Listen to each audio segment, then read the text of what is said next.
Hey everybody, it's Sunday right here at Governor's Comedy Club. We're here live from the Governor's Green Room.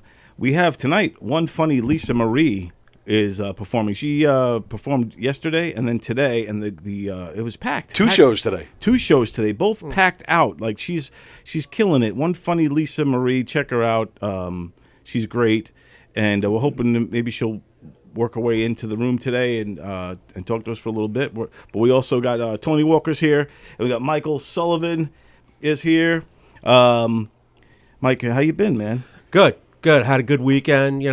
Just chilling out, doing shows in the city and stuff. It was a very interesting weekend. Very interesting. What kind of shows you doing? It was a packed weekend. Yes and no. All right. It started out Friday when no one showed up. And where was no one showed up? No one showed up. It was at Boardroom C. It was in Williamsburg. Not one person showed up because of the rain. Wow. So we just hung out like 5 comics, did an open mic, and that was it. So you performed for each other? Yeah, we just performed for each other. That was it. The guy was like, sorry. And we were like, it happens. Do you look at that as a practice day? Like That's it. That's it. It was a free open mic. Do you guys critique each other and stuff like that? Sometimes yes, sometimes no. Some guys will be like, hey, man, I would try this tag on this joke or this. But for the most part, it was kind of like, all right, let's all just do 10 minutes and go home. Right. And that's almost what it turned into, and that's what we did.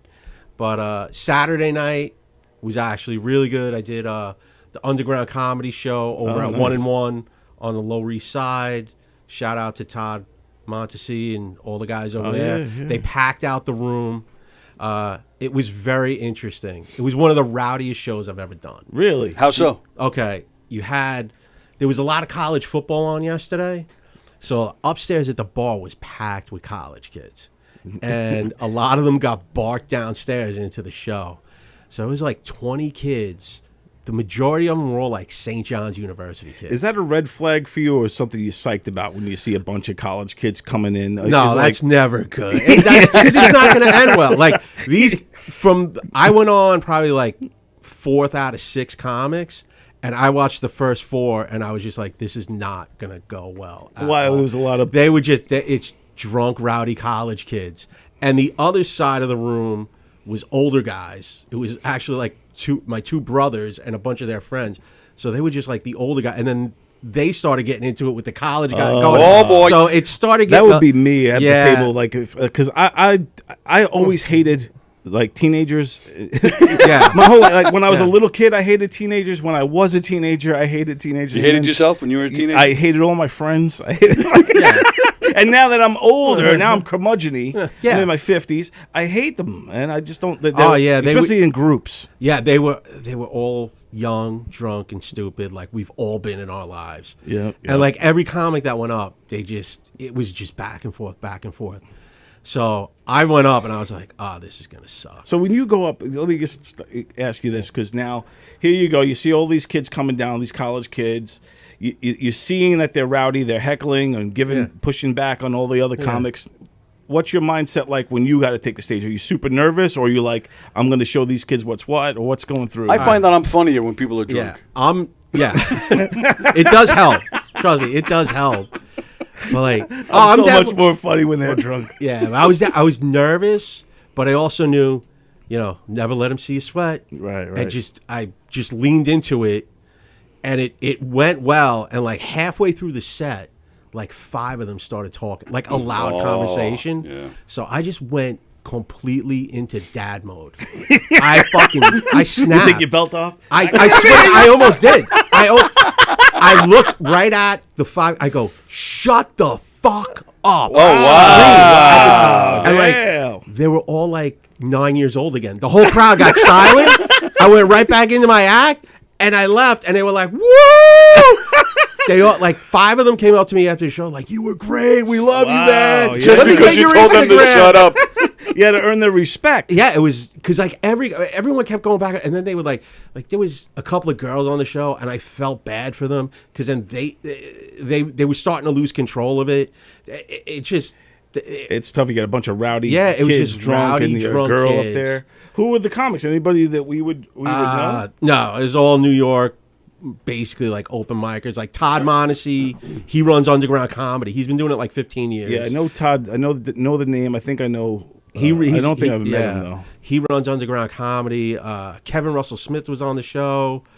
He works for Underground, and just like a few other, Tom Alfano, he works for them as well, and just like a few other bar show open mic comics. Is this your stomping ground? Like, is this your main club that you go to, the Underground? I've been doing it a lot. Like, they had Underground had a contest. They do a contest every couple of weeks or whatever, and they'll have comedy competitions. And back in October, I won like 3 weeks in a row. So Todd was like, all right, I'll just start putting you on shows. And I've done about 3 or 4 shows for them. I got another show coming up with them in January. I got another show off it in like next week, end of December. Nice. With another guy who like runs the show with them. So it's been good. And he's doing, he's kind of doing like the Tournament of Champions and like another week where he's bringing people back. So I'll probably be doing that, I think, this Tuesday. I'm waiting for him to get back to me. The Tournament of Champions. That's cool. We got a contest going right here in Nassau right now. Oh yeah? Yeah, like one of those, funniest comedian stupid shits. John Butera with Aragona Comedy. He's running a Nassau County funniest comedian thing. But how much do those kind of contests matter to you and to your peers, and what's the benefits of those? The answer is absolutely nothing. Just like war. You're gonna get, just like war. Say it again. Yeah, absolutely. Say it again. Absolutely. But it's like it's all word of mouth, networking. You're gonna get hooked up. Like I said, Todd's hooked me up with shows. Yeah. I love Todd. He's a great guy. And one of the guys at Doyle is his name. He runs another show. He's seen me on those shows, and I'm doing his show in like 2 weeks. So it's just all like, you're just getting the word. Yeah, it's all networking. That's basically what you get out. And if you do win, you make $25. Hey, there you go. Whoa! So I made $75 this year doing stand-up comedy because I won 3 weeks in a row. Well, that makes you a professional paid comedian. And I'm in the red for $7,000. So just hopefully the train ride into the city alone.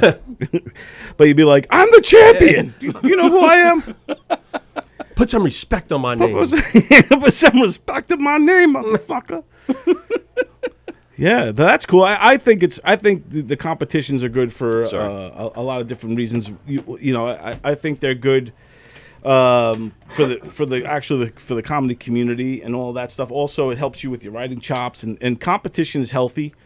So if you want to separate yourself from the pack, this is an opportunity to do that and that 100. Sort of thing. And also, you tighten up your writing game and your everything because you want to win. Everybody wants to win, even if it's whatever, $25. If it's a paper certificate, whatever it might be, you want to win that. People say the same thing too about like doing roast battles. Like, oh, you should. I've never done them. I don't want to do them. But people always say, a lot of comics will say, do the roast battles. It's the same thing. It's going to sharpen you up. Yeah, really. I think so. It gives you a thicker skin too, and also dealing with those college kids, you kind of get the reflexes of that's being what it faster. is. Yeah, and you're gonna have a few quick ones in your pocket to throw back at them. And why aren't you a fan of doing roasts? I don't know. I think you'd be really good at it. No, it's I look at it as like it's embarrassing enough sometimes to do stand up. Now you got to go against another and like embarrass yourself, and he's going to reveal, or she's going to reveal like your deepest, darkest secrets.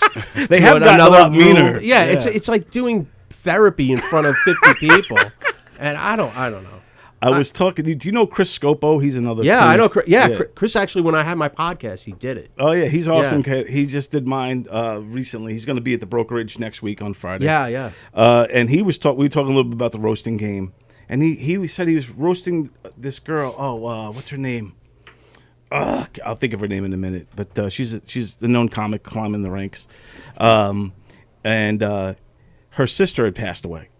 And he's like, man, I had to write jokes about her sister being dead. My goodness. He goes, and we're friends. I go, well, do you ask like beforehand? No, she knows what she's getting into, and I know what I'm getting into. And wow. He goes, and you got to write this shit. He doesn't like roasting anymore either, but he kind of climbed up through the, No, I know Chris is a great guy. I met him a few times. He did my podcast, and he actually lives where I grew up. He lives in Astoria now, I think. And Yeah, he's in Astoria now. and Yeah. I forget where he went to high school. I think because we went to everyone knows which Catholic high schools you go to. So Right. we had I think we had a few friends in common too. But yeah, Chris is a really really nice guy. He's very we're similar in certain things of like talking about growing up in Queens, and he's got some great stuff about like growing up in the city too. Very funny guy. Yeah, he does a lot of clubs in the city and stuff like that too.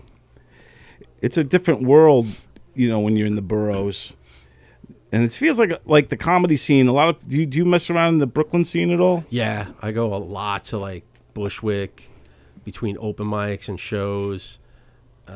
Bushwick is probably like the main spot right now.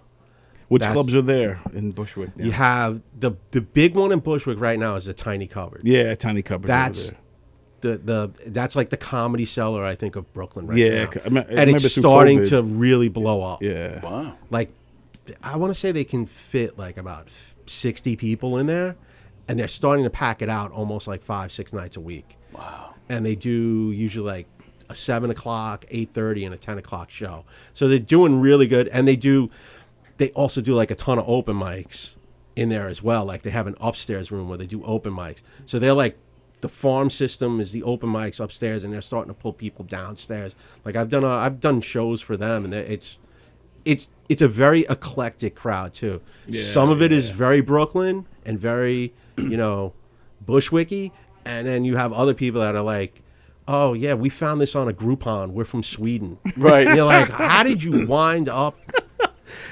Is it different? Like the Long Island comedians, if we're talking about the city, I mean that would include Queens, Brooklyn, Manhattan, because we're not smart. But it's different, right? Like there she is. Hey, Laura Patton, ladies and gentlemen. Laura Patton's Speaking here. of the Tiny Cupboard, she's not a fan. No. One funny Laura Marie. Yes, indeed. Here I am. One funny Laura Patton is here, folks. So, What's the matter? You all right? You seem like you. I fucking hate my kids, but that's a whole nother. Oh, all right. Well, we're here for you. We'll have a therapy session. Join the club. You. How old are your kids? They're younger though, right? No. 1921. 23, 19, and 17. Oh, see, you should have stopped at 2. That's what I did. No, but who's the third? Did he come with the wife? Is it a bonus kid? No, it was. Oh. It was. She woke me up and goes, "Look, I just took a pregnancy test." And I was like, "Fuck!" Oh, so I guess it's 3 now. There's things you can do for that. Yeah. Oh, you can leave it open. Oh, you want to open it? We're gonna try and we'll see if one funny Lisa. yeah, Marie we'll comes see when she walks by. strolling Do you through. know her? Just from following her. Oh, not yeah. I meant no, personally no. because Wait, you know us everybody. Italians supposed to know people? Yes. No, I don't. Do we have to wear the headphones? No. No, you don't have to. But Really. you guys are. I like to just hear. I like to hear everybody.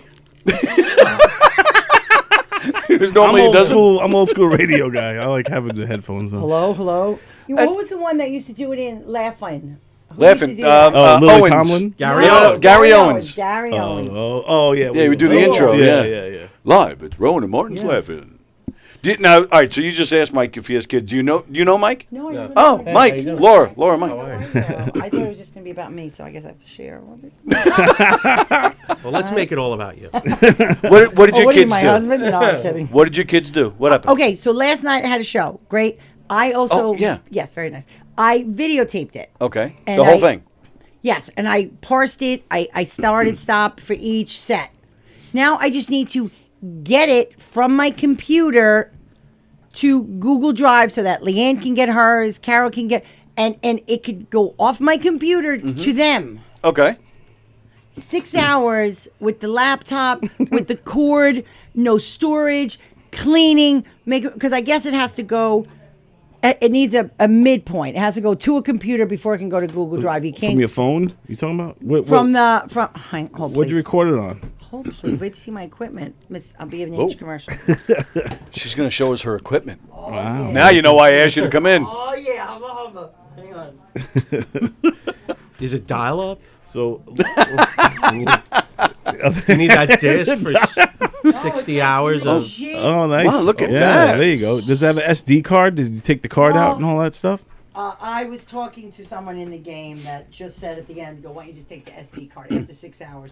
But because I have 2 external hard drives with like at 6 terabytes or something, so I should just go from the SD card to that. Yeah. So many people think it's so much easier to go from the camera to plug the camera into the computer and all. Torture. No, just take the SD card. You put the SD card. There's like a slot right there. You just put it right in there. Oh, hang on, I have my laptop. Let's see if I have it. And you can drag it right into you.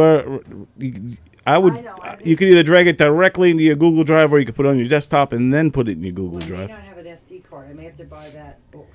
Well, you talk amongst yourselves. You can get one of those. I got one right here. You get converter. Yeah, where it has multiple slots. Oh, so yeah, there you go. So do I. Is that what you just? That's music to our ears. Multiple slots. Hello. We're gonna end the show early, folks. Nice to meet you, Mike. When we hear a woman say that, that's music to our ears. Hello. Yes, Multiple indeed. slots. That's what they used to call me in Brian, high she's school. a keeper. She's a keeper, Brian. That was your nickname in high school? Hey, here comes multiple slots, Patton. Oh, here I come. Now we got your new name. Multiple slots. I know, that's a Good old name. MSP. Here she comes. Oh. They How's your usually hard cost drive? extra. So, Okay, you guys can start. You started? Yeah, we're we've been rolling. We're rocking. so what? So did you get it working after 6 hours or no? No, she's still trying to do it right now as we I'm speak. doing it right now as we speak. Yeah. Oh, I didn't realize. So hopefully we can help us walk her through Yeah, the. let's- we can do that'd be this. cool. Yeah. This is like, well, you know what? Whatever. Anyway, it's the whole Well, thing. the show went well. So that is the Woman of a Certain Age show. Correct. Let me tell you something. Tell us something. Phenomenal. And sometimes, without saying anything, sometimes a little different flavor, a different age. It was a little country clubbish, but it was a little cleaner. It was a little more wholesome. I mean, listen, you said pussy and this, but it was a. Somehow when Carol says pussy, it's not as like. I hit Well, it's her in probably the pussy. funnier like when an older Yes. woman Yes, says it. it It has is. a little extra punch. There was a 92-year-old woman in the audience that Carol says, "Oh, you guys know about vaginal rejuvenation?" And she's asked Grandma. Lady's like, "What's the name of the doctor?" Oh, that's fantastic. I don't know. Maybe because I'm never like the most important person on the show. I'm kind of like the host or a guest or whatever. Standing at the door, the people were raving and saying what a wonderful show it was. Well, I mean, you listen, can't go wrong with you and Carrie Louise. Just you thank two you. alone is just that's a Leanne show in itself. Lord Leanne Lord is Monster. Oh, and yeah? Carol. Carol Lord's- Montgomery? I love Leanne Lord, and she's been around forever. And Phenomenal. I she's never awesome. saw her. So she's smart. Her delivery was amazing. Carrie was great. Carrie Carrie's closed always it great. out. Yeah. So just so everybody knows, last night there was a big show that in the main room. that Laura was a part of. It was called the Women of a Certain Age comedy show, right? And So Carol Montgomery when I think she was 59 when she sold it to Showtime. She started to, you know how hard it's for, well, you're not a woman, but let's say pretend you're a woman, Mike. It's a little hard. Pretend. You might get more gigs if Why you is do no that. one paying attention to me? Why Okay. is no one paying attention? Do you have multiple slots? Just pretend you have a Menzies I guess for I the have argument of this, for the purpose of this argument. Pretend you get a Menzies, right? So he, It's so hot in here. so Carol, you getting the vapors? He's getting flashes. So Carol said, you know, if you're lucky enough to get a shot, it's only one woman, blah, blah, blah.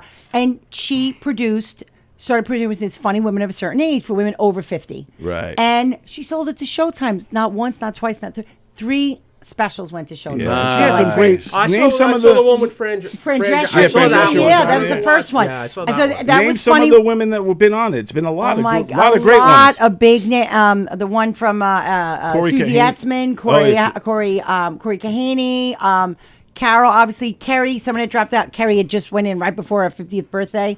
But so it was Funny Women of a Certain Age. Then it was more Funny Women of a Certain Age because you know she Right. makes the joke networks are so clever. And the third one is even more.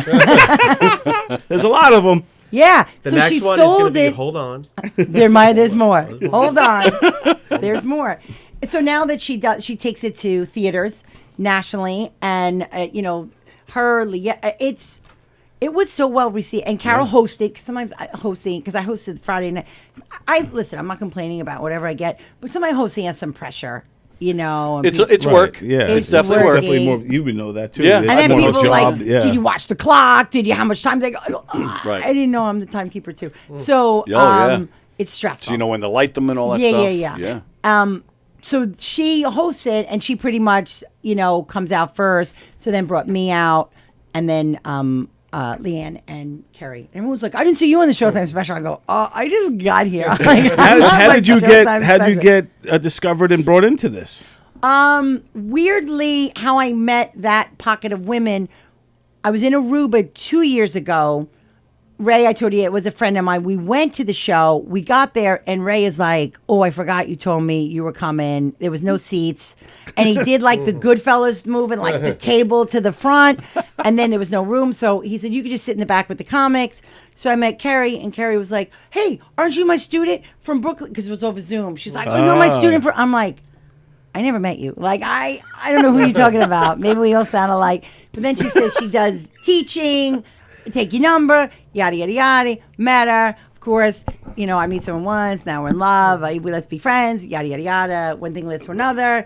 Started hanging around with Carrie. Through Carrie, introduced me to Carol. And then Carol I met in person at LOCA, which is the Ladies of Comedy Association that Abby Robinson started. Wow, I didn't even. Do you know that there was a LOCA? If you had your period, you can come. Wow, Mike, you could have been a part of LOCA. Yes. I think he's starting to identify a little bit, right? No, I want to menstruate. I never knew that. I Now, will do LOCA? anything right now. Yeah. With LOCA, is there like monthly dues and No, like, it was Abby had started. We were meeting monthly, and then people were looking for a agenda. But Abby's run panels. Abby is now the booker at Stand Up New York. She's wonderful. Wow. And there's a Chicago chapter and an LA chapter, and we have chats and help.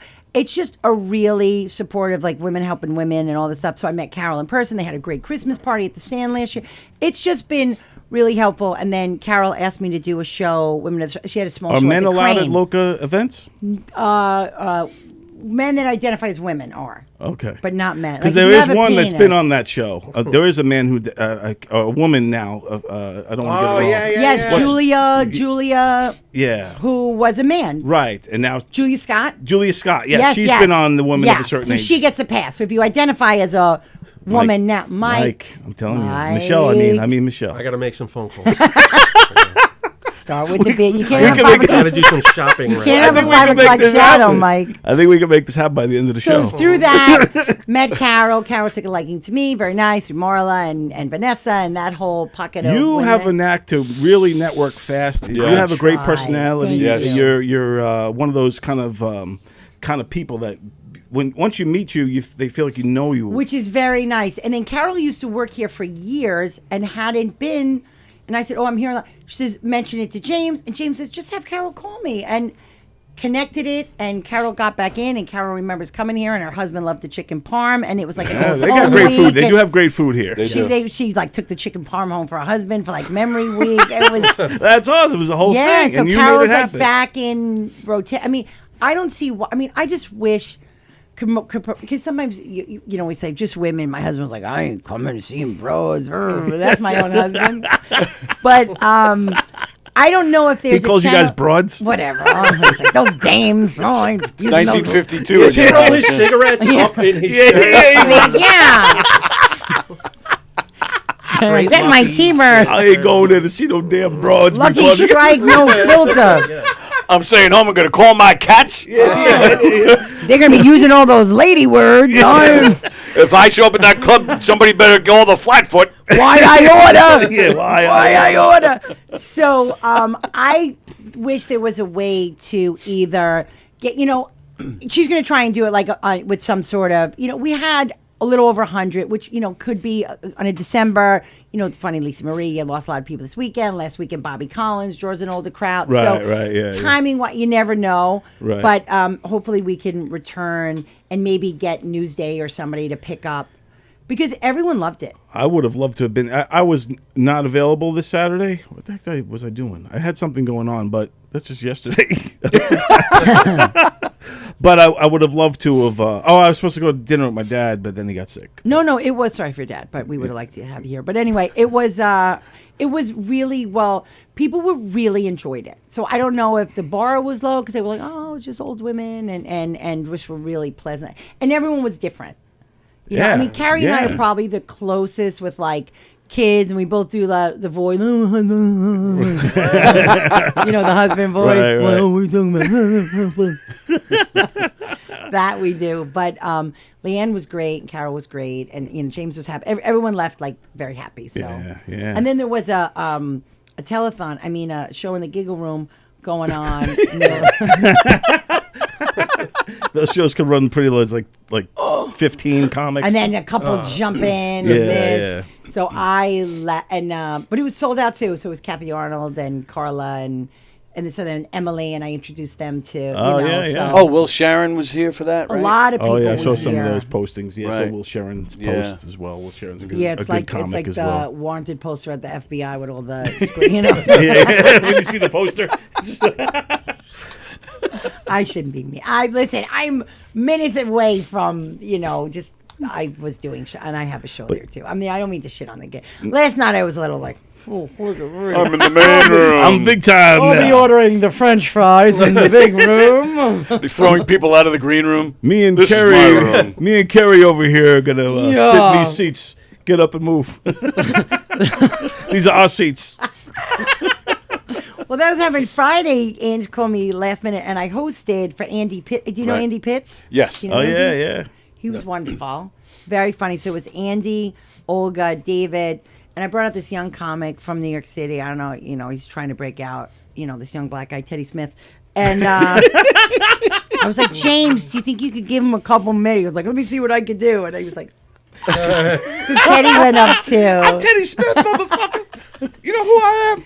Teddy's going to do 10 minutes. And then David is like, it's my turn yet? I go, it's 17. I don't even bother. I felt so bad for Andy. I was like, Oh, that's funny. he's like, you should have knocked on the door. I go, I did 5 times.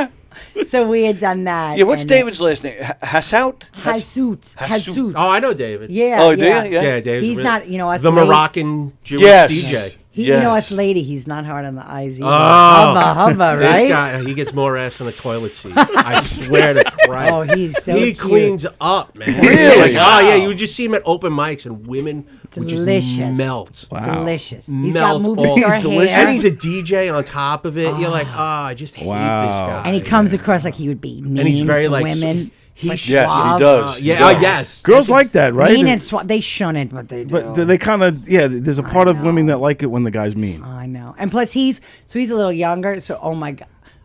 I feel so bad. Andy comes up, Andy Pitts is like, this clean comic, and we're sitting there talking about eating ass and pegging and rim jobs, and we're explaining it fun to stuff. Teddy. And oh my Explaining it to Teddy. I know. So David, we actually came up with a good joke because I'm like, David, the point is like 35. Like we didn't grow up, but like asshole eating was not part of the repertoire, right? Mike. Yes. I would hope not. Yeah, I don't right? think any of this of our age. No, group. no one in this. No. To me, Star I don't chamber. know who that benefits. Who's getting the better end of the deal? I Is it hear the it's liquor wonderful. or the? I don't know, and it's a Well, mutual is it- back and forth. Like who's winning? Who's winning? Is it the person getting their ass? I licked don't know. Or the person licking it? So I sort of said to David, I go, look, 35 and up, this is new to you. This is not our thing. And he goes, you didn't grow up with smartphones either, but you figured out how to use them. That's a good answer. I was Yeah, like, that's actually a good answer. David. There's Well, certain things I just can't do. I use my smartphone to look up ass. Yeah, you use the it helped. flashlight. I Wikipedia'd it. It's not a bad idea, to just use the phone. So, like, Don, call me and just put it on vibrate. And I would just hold the phone there. I know. It's a thing. So anyway, so then Friday night, I went to Hershey in the kegs. Oh yeah, Right, I was about to say, you guys all showed up. I thought you were trying to hook Olga up with David. No, I didn't know what was going on No, there, no, James sent them over and they went on the show. Right. So because they were here. And That's then right. anyway. You performed there too. I did perform in that show the other Very night. good. Yes, Yeah, I did. brokerage. it was, Yes. and so then we made a comment because Jeff was like, "Oh, because Peter Bales on Thursday night I was here. I'm talking a little, comedy. I'm in the biz. So Thursday night when I was here, Peter Bales come over to me and said, "Don't let Jeff Bosey try and talk you into doing anything bad. He's not in the business. He can't help you." Like it was very funny of Peter. I was like, "Oh shit! I just blew him in the parking lot." He told me. Wait a minute, how did this come up? Was Bosey here? Yeah, he was here. Thursday night was a packed. He was looking I for was ass here. to I was eat. here Thursday. Bosa I don't was looking remember. to eat some ass. There was Oh, a that's right. packed- Yes, I did see Yes, Bosie it was a Thursday packed night. house. Yes. He was- so Peter Bales goes, "Be careful. He can't help you. Don't do anything sexual," which I thought was very funny, Peter. So I was like, "Fuck." He probably meant it though. I think he actually meant it. Yeah, I I think think he was giving you a real warning. So I said, "I just blew him in the parking lot. I'm so mad." But then, so then Jeff goes, "I have a crisp $5 bill." So I was like, "Come on, you think I'm blowing you for $5?" So then some other young comic goes, "Oh, you could spit on me for $5." I'm like, what is wrong with these? I didn't even know spitting was. Wow. Spitting in the mouth is a thing now. Yeah, that's is? gross Yeah. too. Really? Yeah, that's gross. Yeah, these young people are disgusting. I don't. These young, this is what is it? What generation is this? I don't Z even generation? know. They're awful. They're just it's Spitting in a the generation of mouth. disgusting human beings. Yeah, they're like spit in my mouth. Yeah. And Spit in they're the like, mouth. well, I saw my- they stick the fingers in the air and then they feed it to each other. What? Ah. What? Like they'll stick the finger in the butt. Oh my God, we and sound- they'll put it in their mouth. Ah, no, why? We really sound so old, but yet so intrigued, but yet disgusted at the It's same gross. time. I don't get Well, it. That stuff my- I don't I'm get. sorry. Before I'm you sure you get guys it- were it- talking about much better things. No, before actually, I got here. before you got here, Mike was complaining he had some rowdy teenagers at his show the other night, and he actually yelled at them. So, but you could have asked some questions like that, like, "Why are you guys spitting in each What'd other's you mouths?" say to them? Did you say, "Get off my lawn"? No, I told them all to shut the fuck up. I Yeah, just, they'll be went into rowdy. dad mode and they all shut up. They did. And then they were so nice at the end of the show. So it's funny, Really? like if you can get one young reference, like I'll have that. I go, "Listen, Jack Harlow, simmer Yeah, yeah, down," yeah, and they're yeah, like, yeah. "Oh, the mom knows Jack know who Jack Harlow I have no idea who that is. She's got He's- TikTok. She knows. Do you know who Jack Harlow? Yeah, Oh yeah. he's a white rapper. white rapper kid. dude. But they all You know kind of what? look You know like what him. he's famous for now too. He was the Woody Harrelson character in the White Man Can't Jump remake, Oh, that's right. and I That's think he's right, like that's right. 4'11".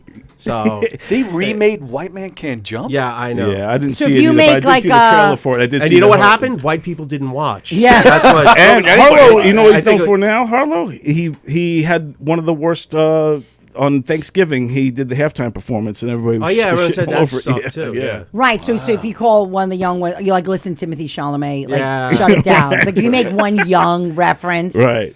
and I'm like, look, I know my drip is fire, but it's. But you don't look. You don't.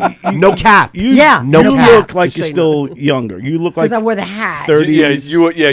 You do not look. And then I wear the hat 50-ish. the other day, and someone that works here that may be responsible for owning the club, I don't know, I don't want to say nothing, is like, "You ain't going on stage in that hat, are you?" I'm like, I go, "No, I'm going to brush my hair." He likes people who present themselves well. He really does. So I showed up the other night with like boots and a skirt. Yeah, you had it going. going on the other Right? night. Yes, Yeah. you did. Yeah. And then the other side he goes, "Where's your hat? Gangbanger?" I'm like, so now I'm a gangbanger. Oh, one time, it's like that line in Tommy Boy. I visited the whores one time, during and the you war. never let me live it down. One time during the war. The gangbanger with the multiple slots. But we were talking about the tiny cupboard in Brooklyn before you came in, and Mike loves that club. And I remember when I talked to you Mike, on why do you Conversation, love it, you said Mike? you hated Well, it. because it's like 15 minutes from my house. Well, That's a good reason. It's a good reason. clearly proximity. But that place was hopping during COVID. I remember yeah, the rooftop they, shows. They and- kept it going during COVID. Yeah. That's like one of their big, like. I may have misjudged them. So it was 2 Saturday afternoon mics. The one at the bottom with the church. Yeah, they don't even pews. do that anymore. They got rid Yeah, of them. because they were awful. Yeah. Oh, what'd you do? The feedback one? Yeah. Oh, Addie's? Addie Yeah. K? Ooh. I like Addie. Addie's a good dude. Addie's one of the most. That guy is Mr. Hustle when it comes to open mics. He does like 85 open mics a day. What do we got? This Klondike bars? will make you feel better. Is this a Klondike bar? Wow. No, it's better than a Klondike bar. I didn't mean to interrupt. I was just This is passing out while the you were Buc-ee's talking. Overbite. God. This is solid. Chocolate. It's hard to eat solid that- Oh chocolate. no, it's not solid. It's peanut butter. It's got peanut butter Giant inside. peanut butter cup? Basically, but it's real peanut butter. Wow. I'm telling you, it's heaven. FYI, it's 4 servings, Oh, not in my book. Oh, according to the back. I'll have this done by the time the show that we're done here. People do like the tiny cupboard, and I went for the first time to Oh, let's go. Eastville? Yes. I used to do, like, when I Buc-ee's first face on started, the Laughing Buddha mics were all at Eastville, pretty Yes. much. Oh, I heard so of I would Laughing Buddha always mics, go, like, there. I honestly think, like, the main reason Eastville's still in business is because of all the open mics they do. Yeah. Because they have so many of them there. The Laughing and then Comedy Mob goes. They're at Stand Up New York. Yeah, or New- Comedy Mob is yeah. Stand Up New York. Laughing Buddha was a supportive mic. You could get a show with Yeah. Janine Garofalo Yeah. and. The break. It was sometimes it's you would have something maybe a show at the Triad or Yeah, I something like did that, one of 2 or 3 their. people. I did like 1 or 2 of their shows at the Stand. Yeah, Where, I did that one One of the guys too. that runs it was like, "Hey, you want to do 5 minutes at the Stand?" I was like, "Okay, sure." Tapes of tape. Yeah, Is Crop Garofalo out, just still crop floating out around? the empty seats. yeah. She does a lot of Eastville. Does she? works with Laughing Buddha. She does like their shows. I think she's doing the Stand a lot now too. But I know she lives. She's tied into that. From what I've I heard, haven't seen her in years. From like what that. I've Yeah. heard, she lives in the area of Eastville. She lives like right around there. So that's why she's always at East. If you go on if you get on Eastville's mailing list, you'll like I constantly get emails like Janine Garofalo tonight, Really? $10 tickets, $10 to see Janine Garofalo? and it's That's a crazy. big room. She was huge, man. yeah. Remember, like her and Ben Affleck used to be really super tight. I mean, not Ben Affleck, Stiller. Ben Stiller. She's so tiny in person. She is. Yeah. She presents taller, No, like she- Carla Okerson. No, like she's- we realized. she Carla, looks like- I've seen her- Carla's not 5'10". I've seen her walking into Eastville, and it's like I was like, holy shit, that's Janine Garofalo, and she's about like 5'3", 5'4", very thin, just like smoking a cigarette, walking in. And she's pretty. She used to be very pretty back in the day. Like, Yeah. she's still pretty now, but when she was younger, she was like. But she never really did herself up. Like, you didn't. That was part of her thing. Yeah. She was in what? Not Must Love Dogs. What movie did she? She did a movie, right? Yeah. Yeah. Was she in? Not what's the one? Winona Ryder, and they were like in Heathers. Seattle. No, the No. Seattle. You know, they were like the. The crazy one. No. Oh, was she in that? The one about grunge rock? Yeah. With Was she in that Matt too? Dillon? Singles? Singles. Yes. That's a great movie. She's in it? No. I don't think so. She was in The Wedding Singer. No, I'm just making up. She shit. was Now on I'm The making Sopranos. No, I'm going to go in She her. was in Mystery Men. Mystery go Man. She played herself on The Sopranos. Man. She wrote a book Copland. with Ben Copland. Ben Stiller, and I met her and I had him sign my book, but waited online to meet them. I didn't meet them. Copland was awesome, but the ending is so stupid. I love that movie. Janine Garofalo's in that? Yeah, she's one of the town cops cops. with Stallone. Oh, that's right. I Yeah. just watched. Did you watch the Stallone documentary yet? Not yet. That was So good. good. That was really good. It's pretty good. Yeah. He looks good too. I would not He's kick him out of bed 76, for man. eating Yeah. crackers. Would you Hello. say his? Would you say his documentary is better than Arnold's? Nope. Arnold's Arnold's better. was good. I saw that. Arnold yeah. was 4 parts, and he at least talks about some of the bad things in his life. Listen, He was a little sad, but his wife just left him, so maybe he had to clean yeah, up. but he and also stuff. didn't talk. Like, he's got another kid that's like super special needs. Yeah, and the kid that died. It was they yeah. didn't Why even does? talk about it, it. yeah. Stallone does? Yeah. He has the one kid. Remember they showed the Reality one kid that Bites. died. Yeah. That kid died. He OD'd. He's got another kid from his first marriage that I think is like very special needs that they don't even mention. Wow. Yeah, so one That's messed overdose up. died, Yeah, and that then is the messed up. autistic kid. Reality Bites. So it wasn't Oh, singles. Reality She Bites. was Reality in Bites, it. yeah. Yes, there Yeah. you go. Ben Stiller directed that. And Truth About Cats or Dogs. And I said it was some. Oh, and she was in Cable Guy. Yeah. Romeo and Michelle's high school reunion. Copland. She's got a decent She's half baked. She started young. Like she's about our age. Let's see. Oh, Let's yeah? see. Yeah, like if she must have been born in 70, Older, 71. 64. She's born 64? Really? Yeah, she looks good. Wow. Damn, I thought she was like one of us. She's going to be 60 this coming year. Holy Yeah, crap. yeah. From Newtown, New Jersey. You're what, 1970? I'm a 68er. 68er? Okay, I'm Yeah, she 71. started You're as a 70. cast What matter are you? on Stiller and Larry 72. Sanders and 72? Saturday Yeah, Night we're all the Live. same age. We're all pretty much the same age. 72? So you didn't march in the bicentennial parade like I did. No. I did. Yeah. I was alive. I was alive then. The bicentennial, man. I still have cups. My parents bought glasses. The bicentennial Yeah, year my with the parents flag have on. 2 mugs that Yeah. I think are still in their kitchen.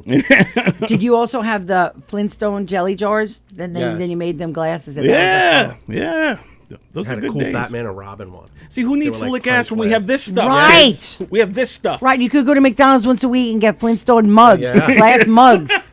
Look, I just found this the other day. Speaking of which, What were you, a Oompa Loompa? this is from the Colonial Centennial. Soldier. Yeah. Oh, Did you no go shit, to look Colonial at that. Williamsburg He was or dressed Old Beth up. Page? I just found this the other day it's so weird we're talking about that.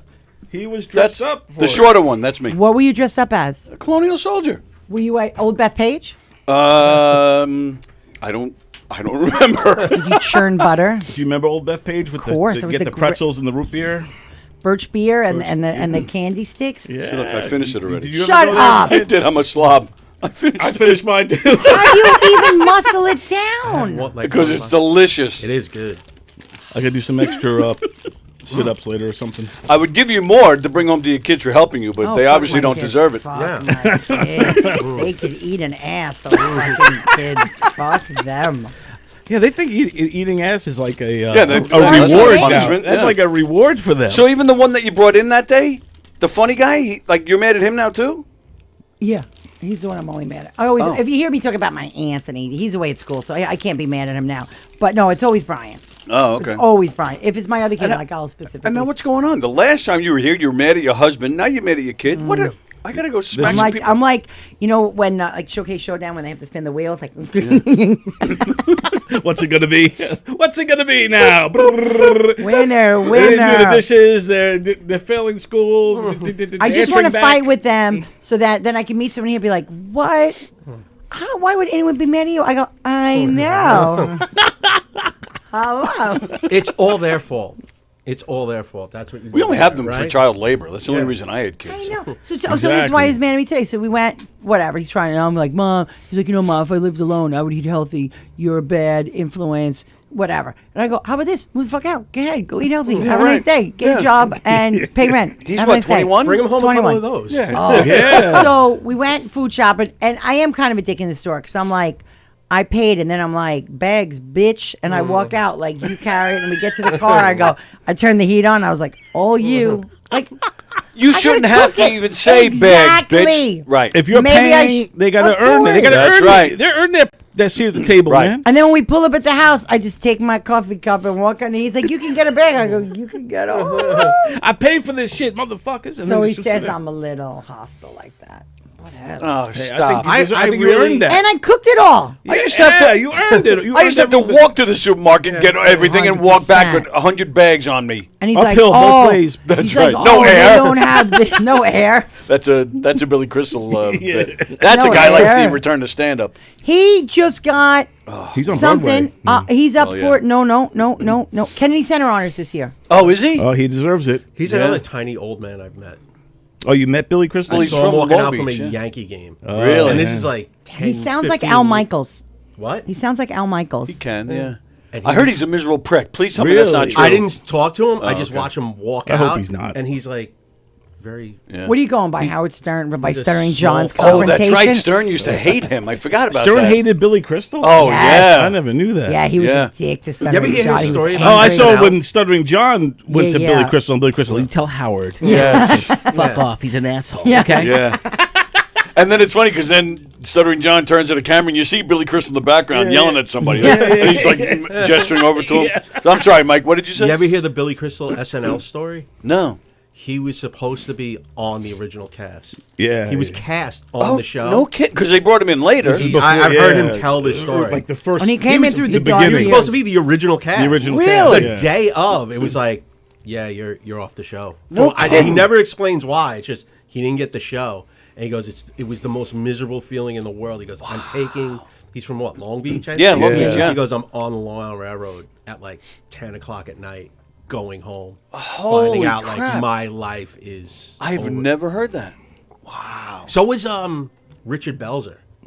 Bells was going to be. Belzer used to be on Stern a lot. Yeah. Yes. And Yeah. he used to was great. motherfuck Lorne Mike. He goes, I fucking hate that. Because if you go back and watch old SNL, like the first 2 seasons, Belzer's a background player. Yes, he is. You always, and Yep. he was supposed to get like a, I guess, elevated to like cast member. Right. And it never happened. Was Well, he Larry writing? David was writing for them. They fired him. Yeah. Yeah. Yeah. Did I ever tell you So my many. Belzer story? You met Belzer? Well, sort of.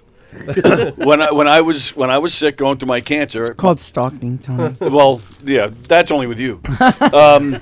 When I was getting my treatments in the city, so I would go to NYU, and that's where I was getting my treatments. And I was there one day to see the doctor. I'm sitting in the waiting room, and walks Belzer.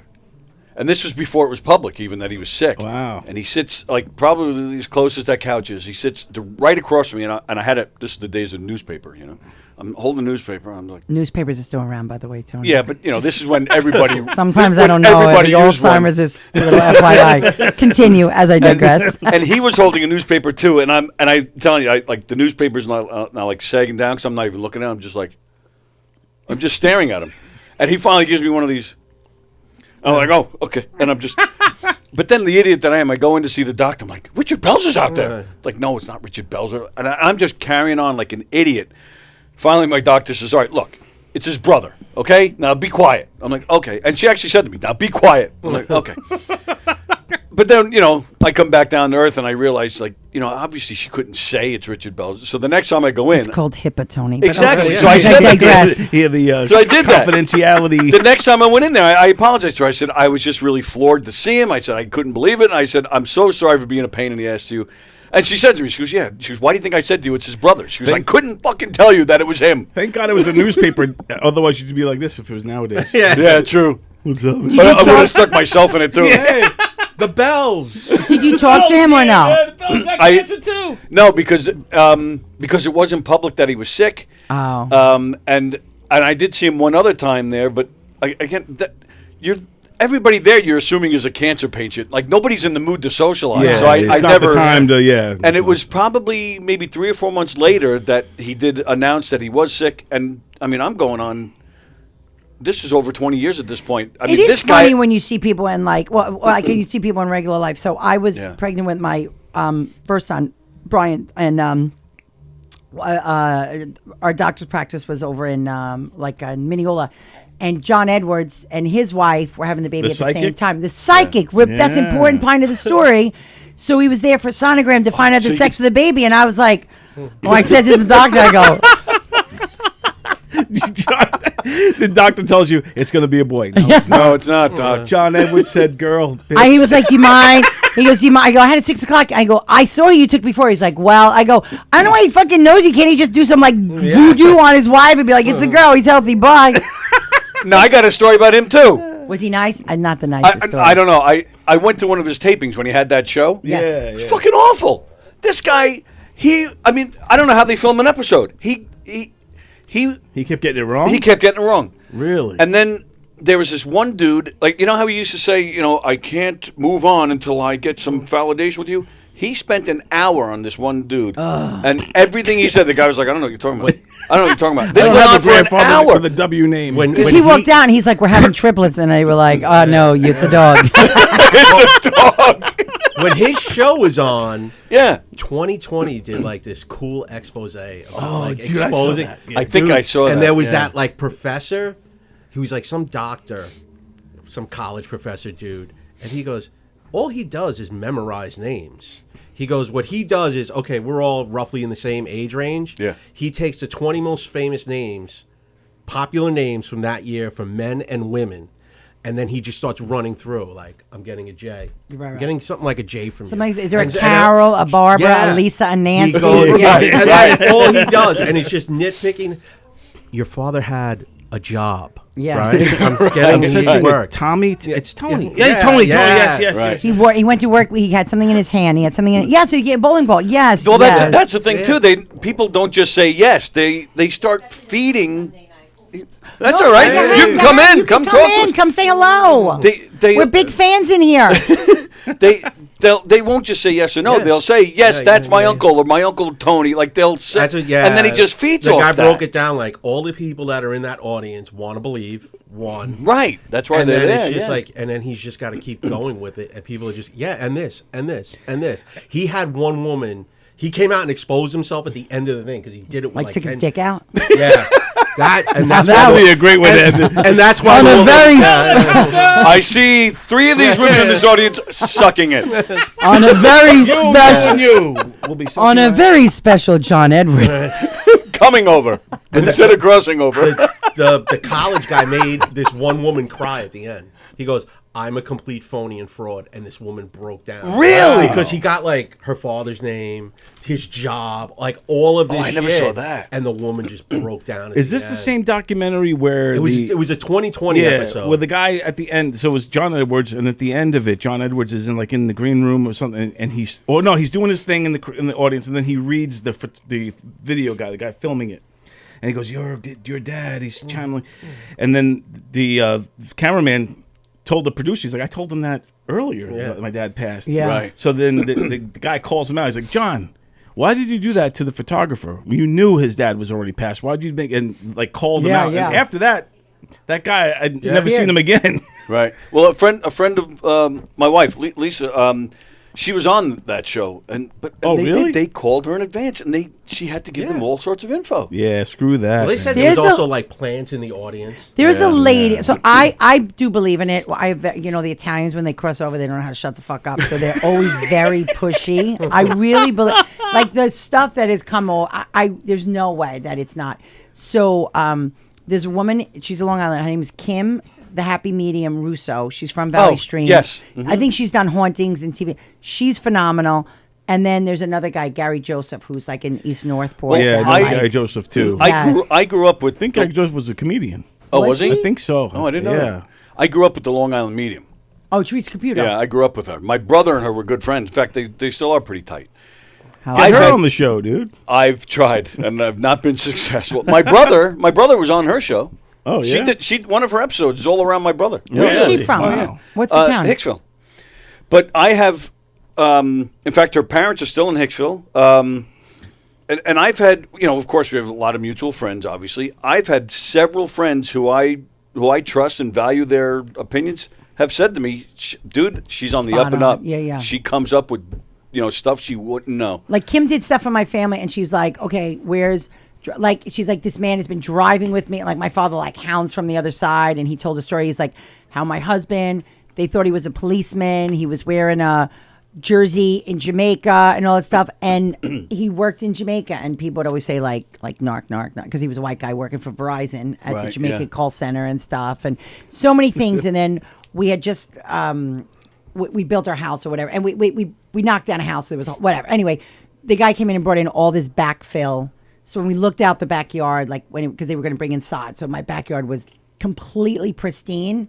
And the next morning, without any footprints, there was a drilled bowling ball sitting in the center of our backyard. Come on. Swear to God. Swear that we bring it in for Father's Day. We keep it in the backyard. Fucking no joke. That's no joke. What- Came from this guy. In 2017, Wow, we that's crazy. put our dog to sleep. He was riddled with cancer. Our dog. We take him to the four of us went. Me, Lisa, our two kids. We went, put the dog to sleep. We come back home. His two favorite toys are right there in the doorway. See? Wow. Ask Lee. She'll tell you.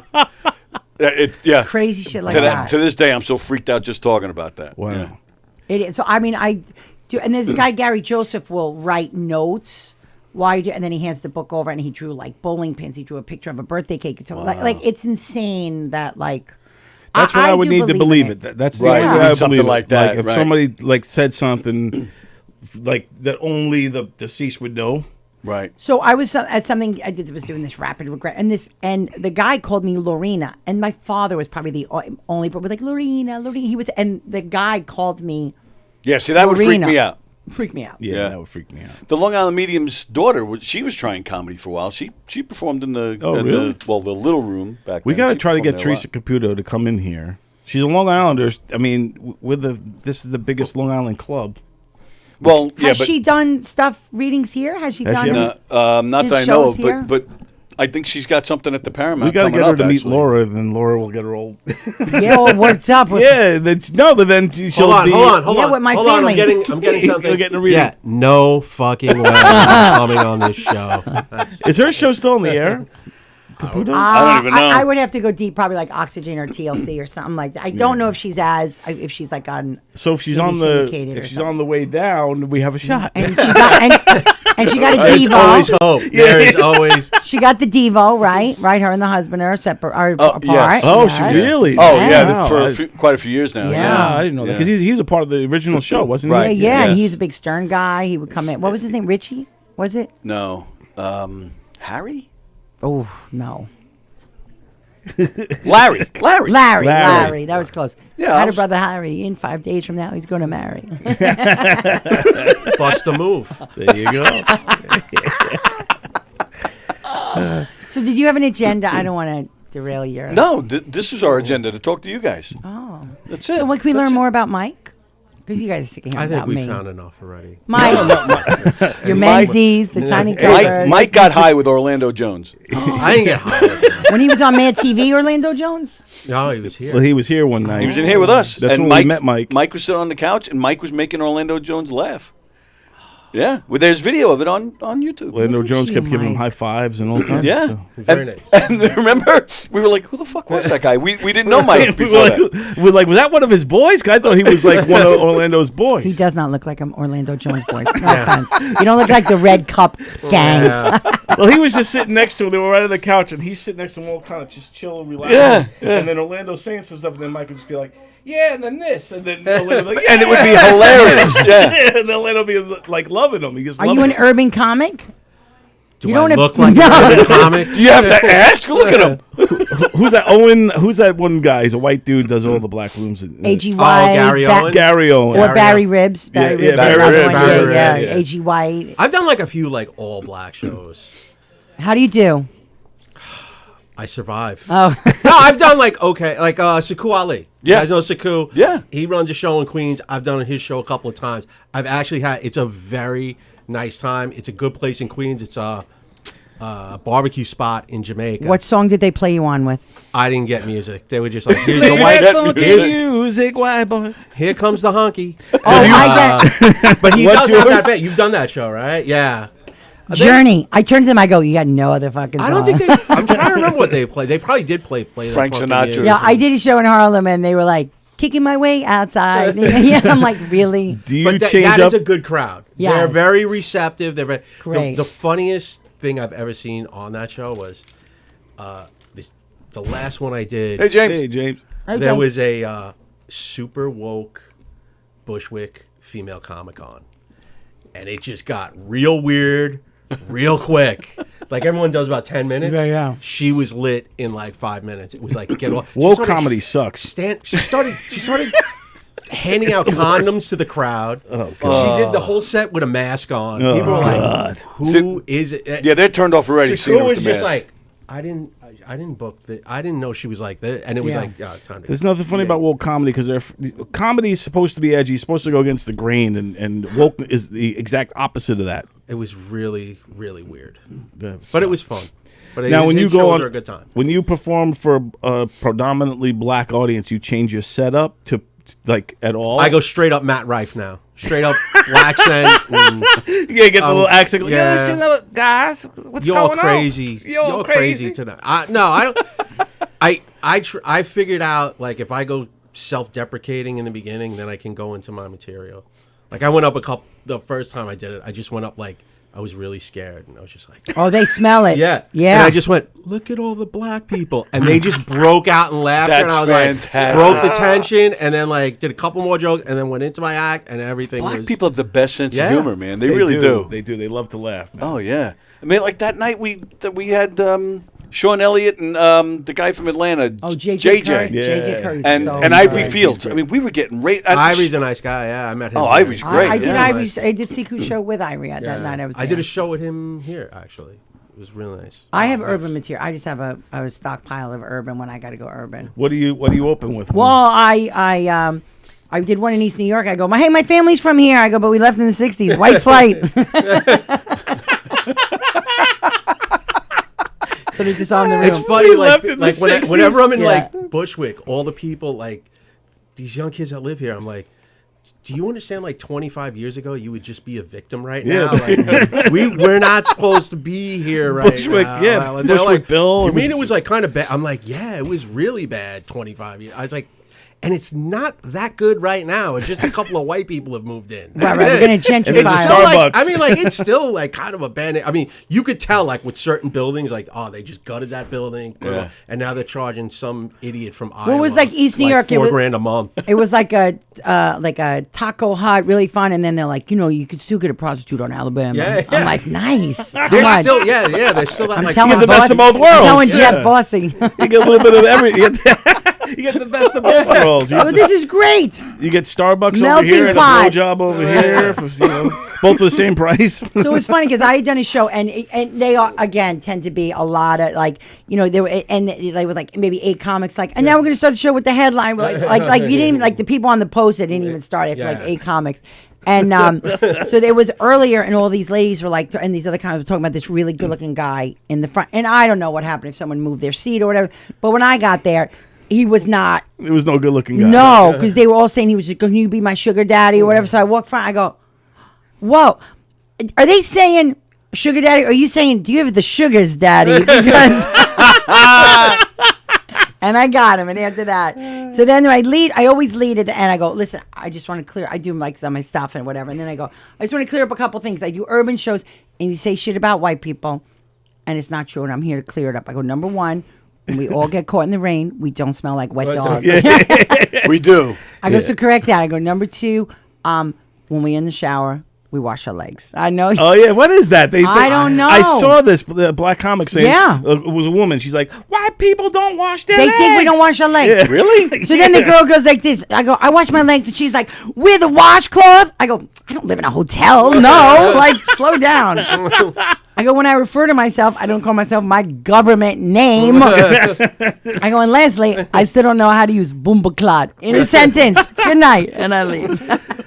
I love hearing the stereotypes that they think of us because I love it. Yeah, it's interesting to me. Like in Japan, they say all Americans smell like butter. Really? Yeah, that we all smell like butter because all the milk and dairy products we eat. I guess it oozes through our pores. Really? And they smell us. Yeah. Well, it was funny. I had gone to the stand. I remember I don't think it was Sam J, but a really good comic was at the stand. And then she was like, I don't give a shit. She's like, fuck all you white people. You all smell like wet dogs. My mom said don't sit with you on the bus and whatever. She's like, I'm done trying to be nice. But it was really, really good. So I called Teddy and I was like, oh my God, she was so funny. I go, she said this thing. I had never heard the wet dog thing. So Teddy goes, she told you that? Like she broke the code? Like it's a secret? Yeah. Because my mother would say on the school bus, don't sit next to them in the rain. They smell like wet dogs. Wow. So we were, we're trying to get this podcast off the ground, and me and Roach and Marla, whatever. And I would like to call us the wet dogs. And whenever me and Roach say it, we all go like this. How he's very like, and we always go, wet dogs. And he goes, oof. I would like to say that podcast is going to be on Govs. That's what I'd like to say. Well, we have to. Marla's in the city. So what? You and Roach are on the island. I know. Listen. Proximity is of an issue. We're working on it. Where are you thinking about doing it? Well, It's all right. there you could is say talk of so here's what we need. Full disclosure. Bullshitting like this is the easy part. It's the chopper. It's what Don does after. That's the heavy work. Oh, the editing. So is yes, a there's a bitch. producer and there's a woman in the city this girl Sarah Harvard. Do you know Sarah Yeah, I know Harvard? Sarah. She's great Yeah. and she does freelance stuff like Yes. that. So we're hoping to work with her and then this other company and Comic Strip Live just put a studio downstairs. They built with a very similar. So it's no longer yeah. upstairs. in the middle there? No, That's the gone? podcast isn't upstairs anymore. So it's more like a lounge area. So we have trying to figure out how many cameras we have to bring in. And so we're working on, and we're meeting with You have to figure out how many investors. cameras you have to bring in? What is or and how many they have, or if Well, we so have to Christy bring Miller in. brings in her own camera, doesn't she? Yeah, yeah. Oh, and she it depends does? on- Yeah, because then they film it, and then she can controls take it with She you has the and- SD yeah, card. yeah. She controls. Oh, okay. So we're not sure, and You then don't need to obviously do any of that here. and we have to. And I still give you the stuff. But then Roach is here and Marla's here, so you have to, it's like small, medium, large with the. I know exactly. And I wear high heels on purpose. When That Chris should be is the name there. of your show, Small, Small, Medium, medium, and and large, Large. right? Yeah. We were going to call it Rabbit Hole because we. Well, again, whatever. Planning meeting. Marla's like, shut up, don't tell anybody. But anyway. Listen, If anybody watching has ideas for the to the show, 9 people that are listening, yeah, please don't steal how my many we idea. have today? So So far? we're talking many. about if they like of the three of us, like we all have like. Did you know Chris ran a sex shop in Suffolk for like 14 years? And Jessica Colazzo worked there. I did not know that. Really? What sex shop was this? I want to say Expressions. Expressions? Where Right was at that? the county line, maybe. Really? No, I don't. No, think, I could no, be wrong. he might I'm have not- been further Suffolk. I think but he was. 14 years. That's a long tenure, Chris. That's a lot. Oh, was it that long? 14 years. 14 years he worked shit. in a porn shop. Wow. Yeah. He knows things A we don't lot. know. He knows where the Yeah. bodies are. That's the porn shop calling. Yeah, They're maybe like- that's Chris Roach calling in. No, I'm not taking that call. Go ahead. So anyway, we're like we feel like we have to tell a who is it? Now we all need to know. Who is it? I'll tell you later. Oh, so we feel like we all have to like tell a story, either something about mental or something like revealing, and that the other two don't know, and just sort of like gauge, amongst other having segments, but that'll be one of the segments, the rabbit hole. But we think you have to tell this revealing story wearing a rabbit nose and ears. Which I fucking love the irony. I don't know if it's gonna get. But And you those would do that to clips- your guests too? So if you Yes, had, the people came in and they were like, "Oh my god, I was molested." We're like, "Put the nose." Right, yeah, let's tell us your worst story Yeah. in And this you went ridiculous. go down the rabbit hole. And you have- I actually think that's that cool. That's funny. It's gonna be if you get somebody like really getting deep, yeah. and then they got that on there, and they I think- forget that it's on there, and they it'd be cry. gold. They do on Yes. a very special Oprah. and they're wearing this funny. Oh my god, that'd be hilarious. That is So good. that's amongst the because there's so many like ones that are popular right now. Is just some guys like, why don't you just take it from a green? I'm like, there's so many like green room shows or secrets of comedy. I'm like, I Right, don't know yep. any, whatever. But there's some like there's a one Matt and somebody on the show.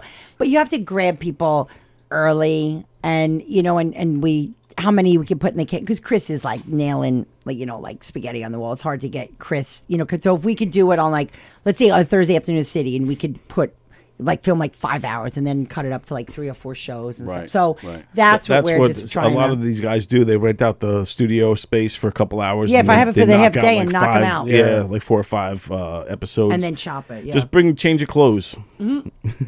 Or you could do like The Voice, which I learned. Do you ever watch The Voice? Yeah, I've seen The Voice. And I'm always like, are they fucking rich? Why do they wear the same dress like for 4 episodes or whatever? But it turns out the producers asked them to do it because you don't know which order. They don't have to worry about the continuity. Yeah, the continuity of the show. So when it's like we're doing the knockouts, Just- you have to wear that it's suit. like the opposite. It's like just wear the same shit so I don't have to worry about it. Right. When I Film can it clip all it. at once. Or, Yeah, like yeah. Pat Sajak, they said works 4 days a month or whatever. Or Oh, is that 8 right? days. They do a whole week in one day. They just said. knock them out. He goes, he Really? just bangs it out. So he goes, he works like 4 or 5 days in a row. That's And a we just great. get the That's a whole- great gig. That's a Sure And it he is. makes $20 million a year. And Yeah. he's I went to leaving. Letterman, and is Vanna's daughter's coming? No.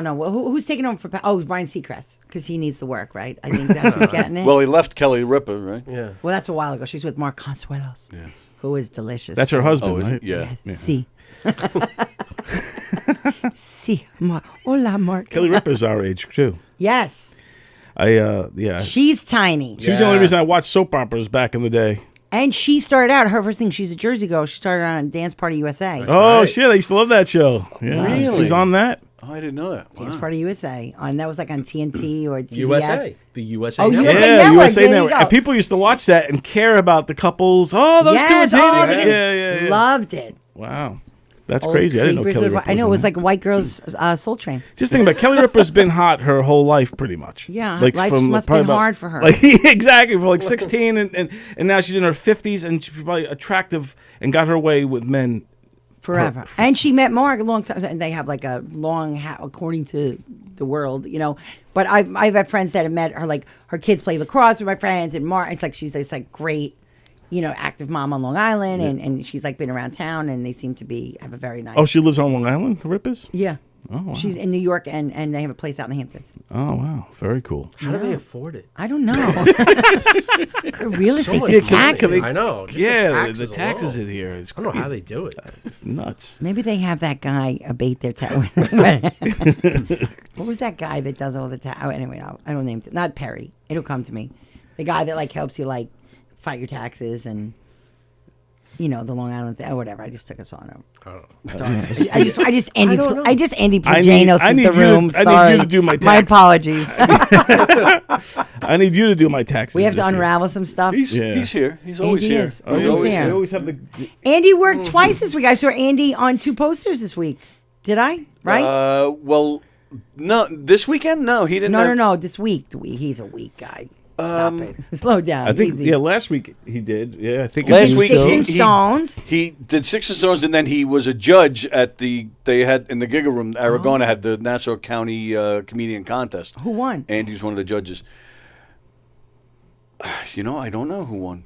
They just had one. So there's a bar literally about 80 yards That's from my part house. of it. Radigan's. Yes, That's- like 80 yards from my house. That's I'm like part around of it. the corner. Yeah, that's part of the. I was going in for this like Ralph Center Dems party, and I see a sign walking in. My sister's like, "Why?" I go, "Oh, it's fucking comedy 80 yards from my house." She's like, "It's a contest." We have a champion contest winner right here. That's right, we do. 3-time win? champ, right? Yeah. Would you win? What contest? World Series? Underground comedy in New York City That's they call on the that what? Lower East Side. The name of the comedy production company is called Underground Comedy. This guy Todd Montesi runs it. He runs like competitions usually like every few weeks, and I won like 3 in a row, and then I'm going back probably next week because now they're having like I guess like the playoff round. I guess. So of I people thought who that won. Best of the when I best. first came to the game, I thought so. I was a finalist for the Keenan Thompson. Oh yeah, that's right. Yes, which was such a weird. How many years was that? The one like 2 years ago they had. When he first came out of COVID, so 2021. I Everyone know, on it. Did you know Brian Torres Day? He was on. Yes, that. yes, I a know- Spanish guy. Yes, he yeah. was excellent. Very nice He's a guy. big Brooklyn guy. Yes, Very, I very know fun. Brian, yeah. That the Well, he people goes that- back. He's like an L.A.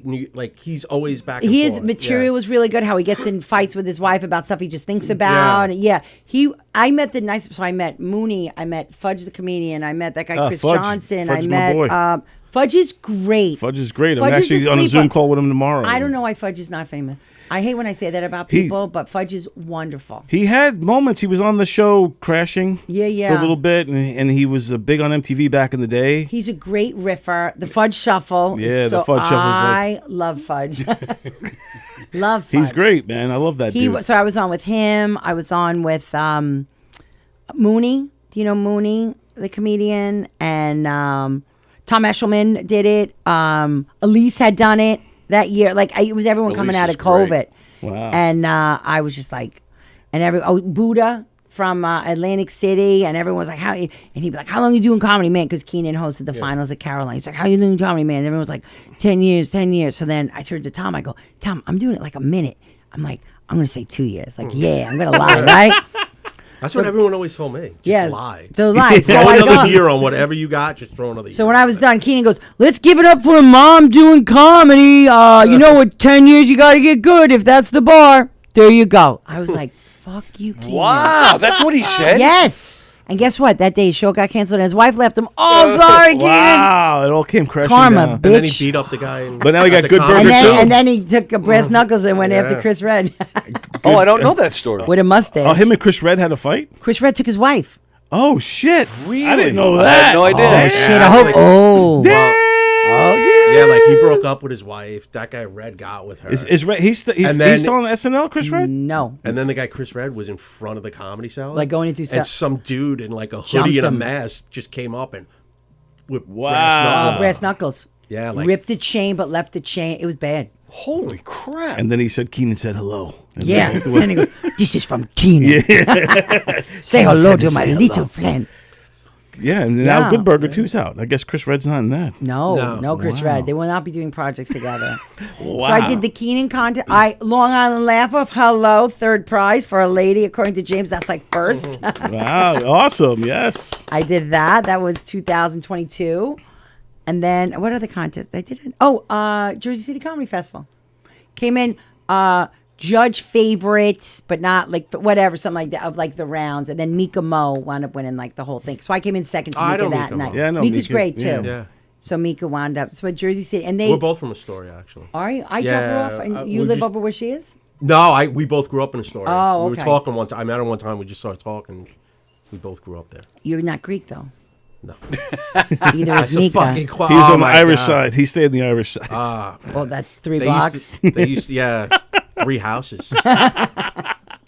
They ran everything in the 80s. Like They every still store. do. No, but like every storefront had Greek lettering on it. Yeah. Yeah. Now it's just Starbucks is Starbucks. It's not. Do you know Yano's Cafe. Criticos? Greg Criticos? Yeah, I know who he is. Yeah. I met him here a couple of times. I run fucking that story. That's Okay, my a story. town. That's my town. I know everybody there. Are you going next week to his show?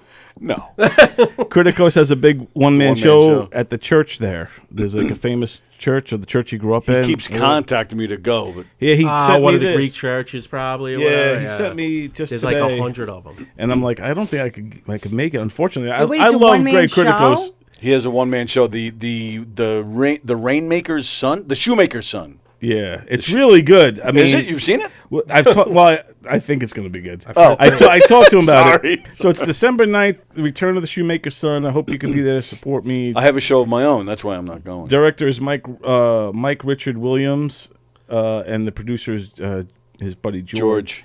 George And, is a good guy. I like George. I met George too here. Yeah. George is cool. And so if anybody wants to go out to see that, let me see if I get the information on the Eventbrite. Just to give Greg Criticos a plug here, because I love the dude.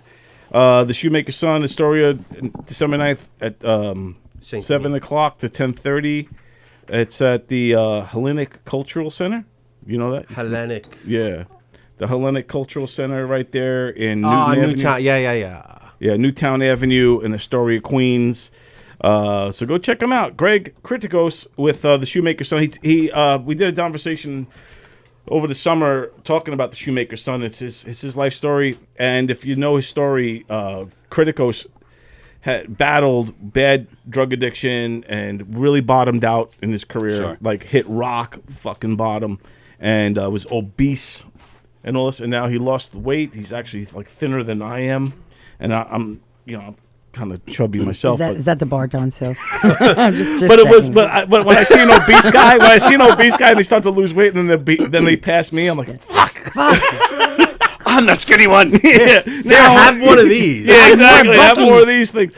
So, but Greg Criticos looks great. He overcame a lot of stuff bottoming out. You've so been God down bless that road, Yeah, you said? yeah. So you could relate to his story. I'm a high bottom, as they say, in the rooms. What does that mean? I mean, I didn't lose a lot. Oh, Yeah, they call me a high bottom. Oh, my that's my a high husband calls me a high bottom too. Greg, High bottom girls, they make the world go round. Greg Yeah. actually has a show. If it's the plug in Greg time, December 13th at the Melrose Ballroom show in Astoria, because I was going to see Olga and A.G. White. I'm a Oh big yeah, A.G. he's White working with fan. Olga on And, project and Carrie. Correct. Yeah, and so A.G. is. I think Carrie's on that show too. Yeah. Okay. So I love A.G. Was A.G. on your show when you? No. He opens for Lou now. He's an East New York guy, like really like true to like bringing comedy, A.G. Urban comedy. Yeah, A.G. He's good, fast, so good. So, I would say one to watch. He's probably been around for like 30 years. I'm like, he's one to watch. This up and coming kid. Are you? Do you consider yourself fast at like comebacks and things like that? I think so. But not on stage. I get nervous. I get more nervous, but I think quick. Like what did I say? So I consider myself fast. I was like my husband. We were sitting at. I'm a big talker when we played car. Like in a casino, I love the shit talk. That's like I don't like the machines, but shit talk was something. And then my husband was trying to like weigh in, tell me what to split. I was like, whoa, stay in your lane. Like I don't come to your job and mess with the salad bar. Like, whoa, Right. use that line. And everyone's like, that's so funny. I'm like, oh my god, I stole it from like a Rodney, thing. But I try and be like okay. Fauci, like whatever, that stuff. I think, but I don't. It's not there yet. It's funny because I'll joke around with Teddy, and he's like, "When is car Laura going to become stage Laura?" But I'm still nervous. I'm still sensitive of the timing and the watch, and did I set up, punch, beat, and that stuff. So I think I think that just comes from time. That's going to come from time, and then that's when it all comes together and everything just clicks and. Yeah, and if you have to be quick and mean, so my son calls me a front stabber because how people are like, oh, backstabber, like you don't know. He's like, no, this is mom, right to the front. And then like if I start ripping on, he goes, here she goes. They're like ring ding ding ding ding. Because we were talking about. Oh, go ahead. No, go ahead. We were talking about earlier about roast battles, and how that could really help get your chops going. Yes. But it's also kind of there's like this. It's just too mean. It's mean. It's just too fucked up. I saw one I'm in the sorry. giggle room, and it was Tim Saliani and Carla, and I was just so uncomfortable. I struggled, and then I went to a Black Women of Comedy festival. Then it was a rap roast battle at Don't Tell Mama that started at like midnight. Oh, and then they had to pick a winner, and everyone was afraid to pick a winner because they didn't know which one of the girls was going to knife the other girl. Oh, I was like, I'm uncomfortable. I really need to leave. Please let me go. And they're like, you didn't pay your ticket. I'm like, oh, just let me go. I just want to go. Roast battles, are like, They can be even when you rough. watch, like Top of the Food, like the old comedies, and you go back to like the Dean Martin roast and those old things, Yeah. they're Don Rickles. still. They're mean, and they were just Jeff Ross. Some of the clips popped up, and it was like they would just went at Caitlyn Jenner so hard, and you had to know going, but and you're like, it's all in good fun, but it's some people have a gift for it. I don't know how you could be like on a roast battle if you're the roastee Yeah, and handle like one after the other after the other. I think those big Comedy Central ones, from what I've heard, who's ever getting roasted has a parameter. Like, this is the line. Right, Like yeah, they said, yeah. the one with Trump, he goes, you can make fun of basically anything. You couldn't say he was poor. Like, that was his line. He goes, Yeah, say yeah. whatever you want about my family, but don't call me poor. Just Like, you never couldn't call me say poor. he was poor. Yeah, wow. and like Alec Baldwin was like for a charity and stuff. I mean, they're Yeah. and like the Whitney Cummings and the Lepinelli's. and not Schlesinger. Who the other the Nikki blonde Glaser? Nikki Glaser. Nikki Glaser. I mean, they just came up through that, and Yeah, that's how the they one that claimed the got fame. canceled. Who he's coming back? D'Elia. Is he Did coming you back? read He's that? making a comeback. Mike Bender. Do you know follow Mike Bender's like stand up world thing? Whatever he's saying, D'Elia is like working his way back through like a different channel, and like with a big mea culpa. He might be doing it. I don't remember if it's through OnlyFans or through some pay thing or whatever. And I still think he's gonna have a tough time mainstreaming.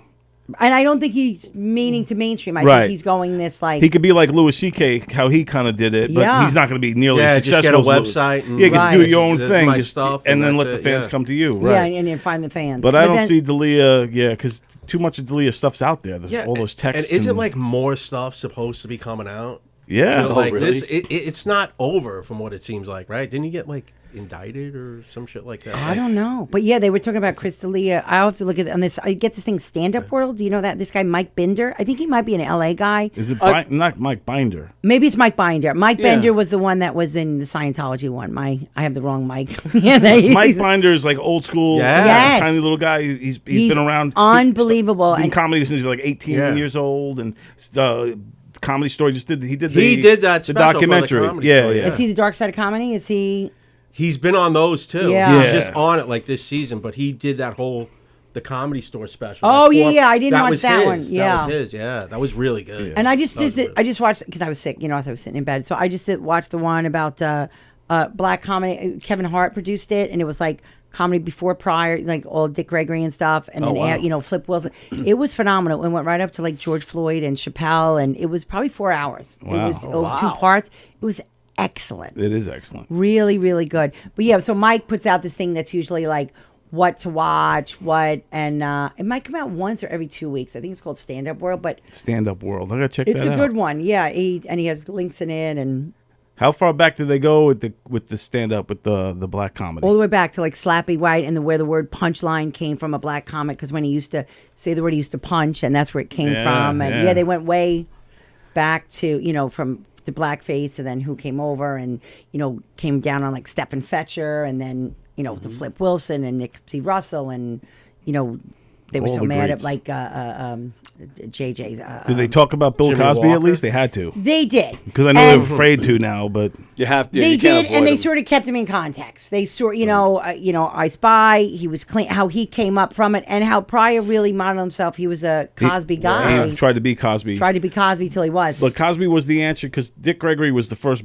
like black comic to win over white audiences. But Yes. he was like the black Lenny Bruce, right? And Yep. then Cosby comes around, he's the wholesome guy. He's the Well, Dick Gregory was there, and Dick Gregory stepped away because of the civil rights. So he Right. went with Medgar Evers. I mean, Dick Gregory really left the lane for went, Bill Cosby. Yeah. He opened the door, and then Cosby, like Dick Gregory was kind of militant already, Yup. but and kind of showing the mirror to the white. This is what you guys are doing to us, what kind of thing. And then Cosby, once that door was open, came in, but he was the smiling face, and he Same was like, time as "Hey." Flip Wilson, same time as Right, Nipsey Russell, yes. but Great time for he was brilliant. He was well educated. He worked so clean, and he was the with you talk about albums and stuff like that. He was the one that really went for. I think his first 3 or 4 albums, Cosby's White. 3 or 4 wall Grammys. yeah. It was. Mom, it was great. Give us a chocolate cake. It could have been in anyone's house. I grew up on Right. those with my It's a father. family- Like family is the my core. brother, my brother Russell. I mean, you just could not. I remember like bringing them into school in like 4th grade. And they were clean. But They were. and it's funny now because you go back. I think it's 1969, whatever album he had. There's a bit about. Spanish Fly. Yeah, Talking Spanish Fly. Yeah. Oh, you ever Away, see man. all this stuff? They brought up like a Cosby Show episode where like his barbecue sauce, everyone's getting very amorous. Like, Yeah. oh, Dude, really? there's a and he fat goes, album it's about- my sauce that I'm making. And like everyone's like, Did you ever see the clip with him and Larry King? yeah. The conversation. There's another one with He's explaining What's it to her him. face? And Larry's like, "Yeah, tell me more." Sofia Vergara on Letterman. He's like sitting next to her and he's like, I'll take you out for a couple of drinks. yes. And it I've was seen like, that. oh. Yeah. But You know ever see who- the Fat Albert episode too? Yeah. There's a whole Fat Albert episode. About Spanish Fly. Who gets the Spanish Fly? But There actually is. Hey, Hey, Eat That's the my Jell-O. penis. You like that pudding pop? They did it, and they said it's unfortunate what happened after. But they he didn't. was so You important. can't for- deny what Yeah. what But he he did. So did important. not come down on him how he was kind of a dick, and he was like, "I don't work blue." They really gave deference to him as best they could, and they said, "But we have to address." Obviously, he cannot stand on the mantle anymore because of what happened. And it was sort of like I just watched something called. I forget what it was. I listened to like a 10-part podcast about Michael Jackson too. That they sort of put everything out there, both sides, and let you decide. Right. But no, like do you separate? Like, can you still listen to Thriller and stuff like that? And It is tough, man. Like look at some of the heroes that have went down in blazes, right? Whether it's Cosby, like you talking about Michael Jackson, O.J. Simpson, and all of these types of people that were so great at one thing, but then now notorious for another thing. And all it's these people hard to like put shitting them- on Kissinger now. I mean, when you hold a lot of people up to like 2023 eyes and stuff like Right, that. yeah, I mean, Don Rickles, he would have lasted like a minute. Yeah. Oh my he, God, he never was would have been able to. He was somewhere with Kevin Hart in his older age and like called Kevin Hart like a monkey. Like Kevin Hart was like, "Oh my Oh, God!" there's yeah. a clip of him with some Los Angeles Dodgers, Pedro Guerrero, and he looks right at them and he starts going, like he's.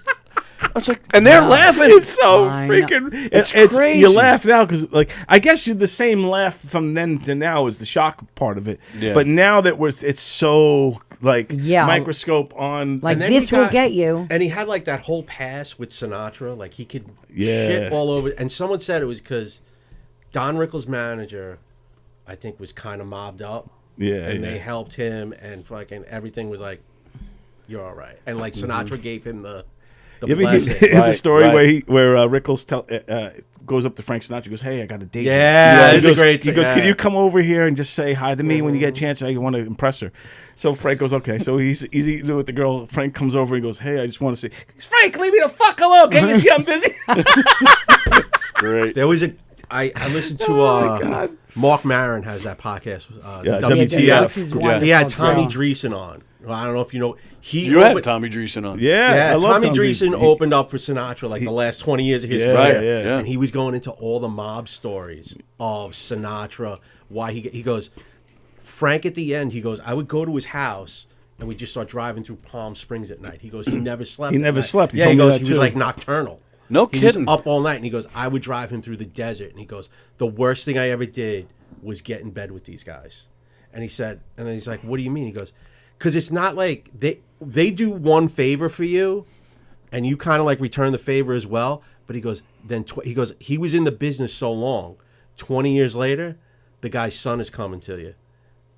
My father did a favor for you many years. He goes, so I got to do that. He goes, and then he's in the business another 20 years. The grandson is coming up. He goes, I had to keep. But he was telling all these crazy stories about how the mob would set, like when they started to get them into Vegas, how they would fleece big stars. And it was a wild story. And he goes, okay, so Don Sill is going to be open. He's singing. He's one of the best singers around. We got him in Vegas. Johnny Fontaine? Yeah. He's like, he would do a show. He goes, the mob guy would tip the maitre d' like $200. He goes, I want to meet him after the show. So no problem. They walk him in.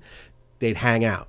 He goes, oh, next time you're in town, we're going to go out to dinner. Boom, boom, boom, boom. Next time he comes in town, he takes him out to dinner. This time he brings a beautiful girl with him.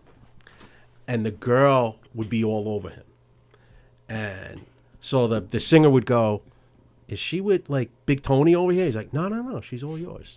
So the guy would bang this girl, and then like 2 months later, he'd get a phone call of, I'm pregnant. Oh my goodness. And now he goes, every guy they took a married family guy. Wow. So, and he goes, this is like the 50s and the 60s, so you can't have this. Right, yeah. So he goes, the guy would freak out, and he goes, the singer would either call the mobster, or the mobster would wait like 2 weeks and give him a call, like, hey, how you doing? How's everything going?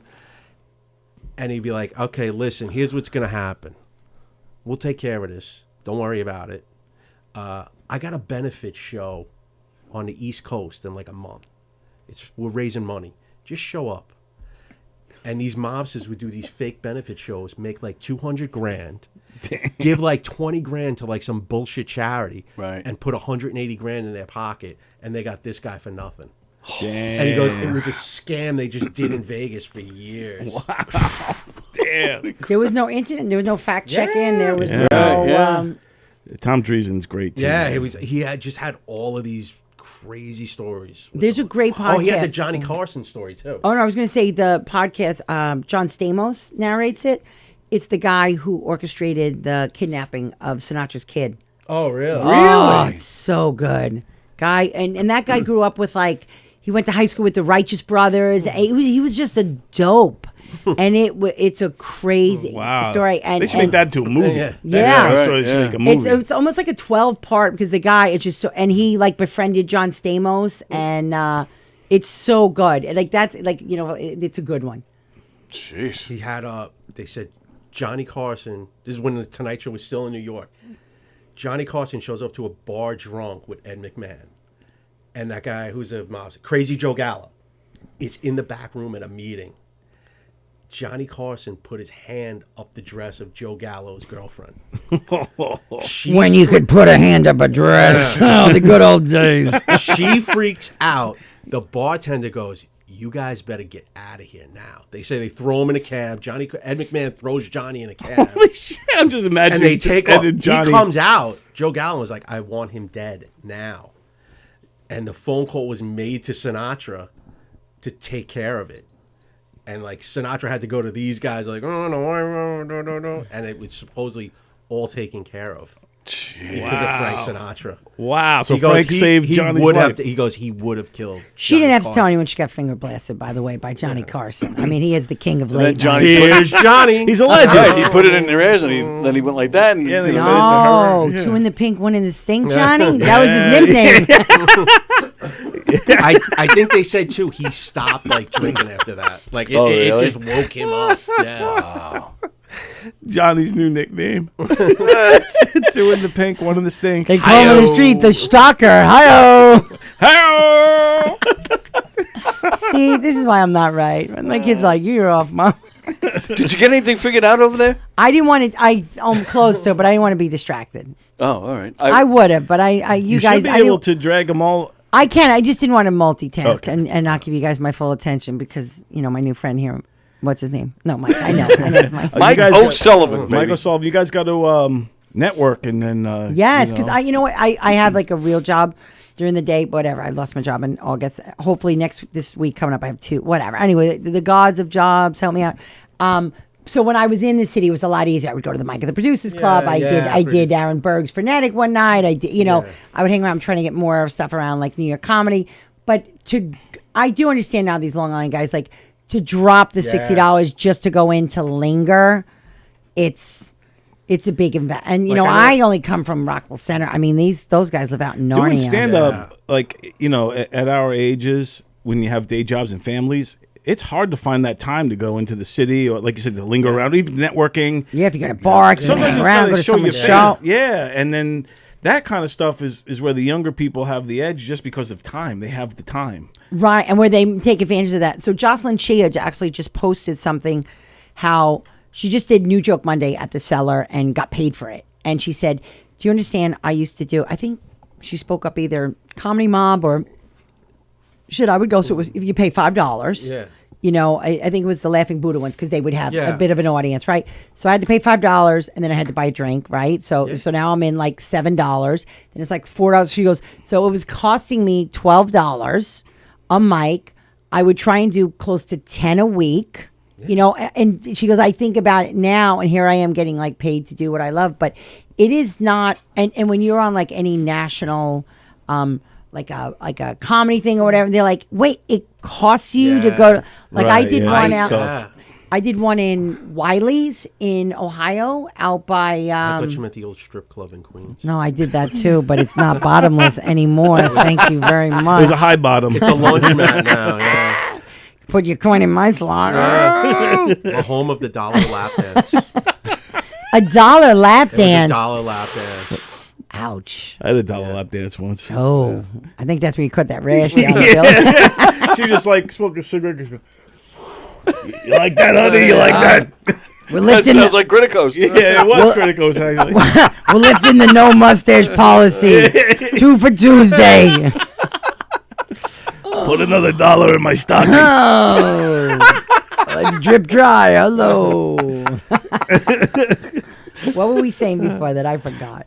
Oh, the mics, about mics. So yeah. So I was at Wiley's, not Coyote, and I was out for a wedding, which is near Yellow Springs. I went to the home of Dave Chappelle and blah blah blah. Oh, blah. nice, yeah. And Wiley's is in this old building, and Dave had bought the building to like see and Columbus. Would that be Columbus right next to it? And Yeah. It was I great. think And they have this Sunday mic that it was. Probably, there were probably like 60 people in the audience, and I was like, "This is a mic with paid customers." that's like, awesome. Yeah, when you go outside, like, Have you ever been a to- friend of mine's from Texas, and he goes, yeah, okay, first of all, you're going to do a mic. There's going to be 50 comics on the lineup because people are driving 3 hours Yes. to do Wow. an open That happened to mic. me in Spokane. And he goes, you're going to have an audience of probably like 100 people in front of you, too. That's. Wow. I Which think is you learn wild. best when there's a good crowd. Yeah, you know? because it's so hard. Like you go to the Grizzly Pear, like first you have to like adjust your eyesight because you're like no looking, you can't see. Don't take a black light in here, right? And you go, and then it's almost like if another comic laughs, you're always like, don't laugh at him. Like you like don't laugh because you're admitting that he's funnier than you. So on purpose, you like hold your laugh or you're writing your notes. So you just talk to this like empty room, and then you're like, you get a light. You're like, thank you, goodbye. Like it's just Yeah. That's not But see, fun. that's why, like, the tiny cupboard, like, there are certain mics there I know that I go to, like, people are going to laugh. So Greenwich Village does not have a bad for the Friday 4 o'clock maybe, or the 4 and 5, and then you go around to like the comedy shop. Yeah, you There's can do that whole hub there. You could do the comedy shop. comedy Yeah, shop yeah. pair. I mean, you could knock Yeah. out. I think from like 3:30 to 7, you can get like if you're like going to do when I'm working this Sunday. I mean, you could run your stuff like 3 times. What's the most amount of sets you've done in one night? sets? Yeah, like just bouncing around. Like My best when I did 3 in one night. So I did a regular mic. I got a spot on a new talent showcase at Gotham, and then I had to hurry up because then Jim Gaffigan bumped me. Hello. And I was like, Jim Gaffigan, I got a spot at the Stand. Thank you very much. So I had 8 o'clock at Gotham and 10 o'clock at the Stand, and I thought who the fuck I was. you know who has the record? Is you just mentioned him, Aaron Berg. Yeah. Really?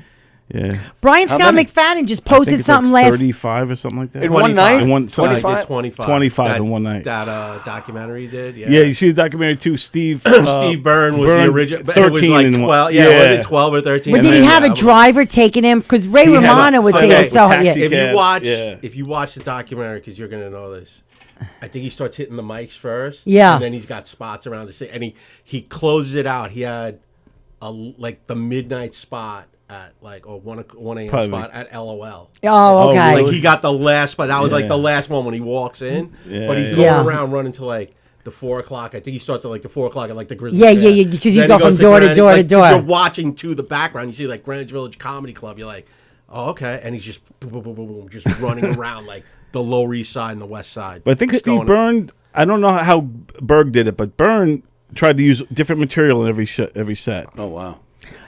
Brian Scott McFadden, who I adore, I just think he's so Mm-hmm. smart and so hysterical. He posts, he's like, "You can catch me today," and he had like 8 spots. It was like a 6, a 6:30, 10, and like that club, and then back to. I was like, "Look at you go!" Like it was.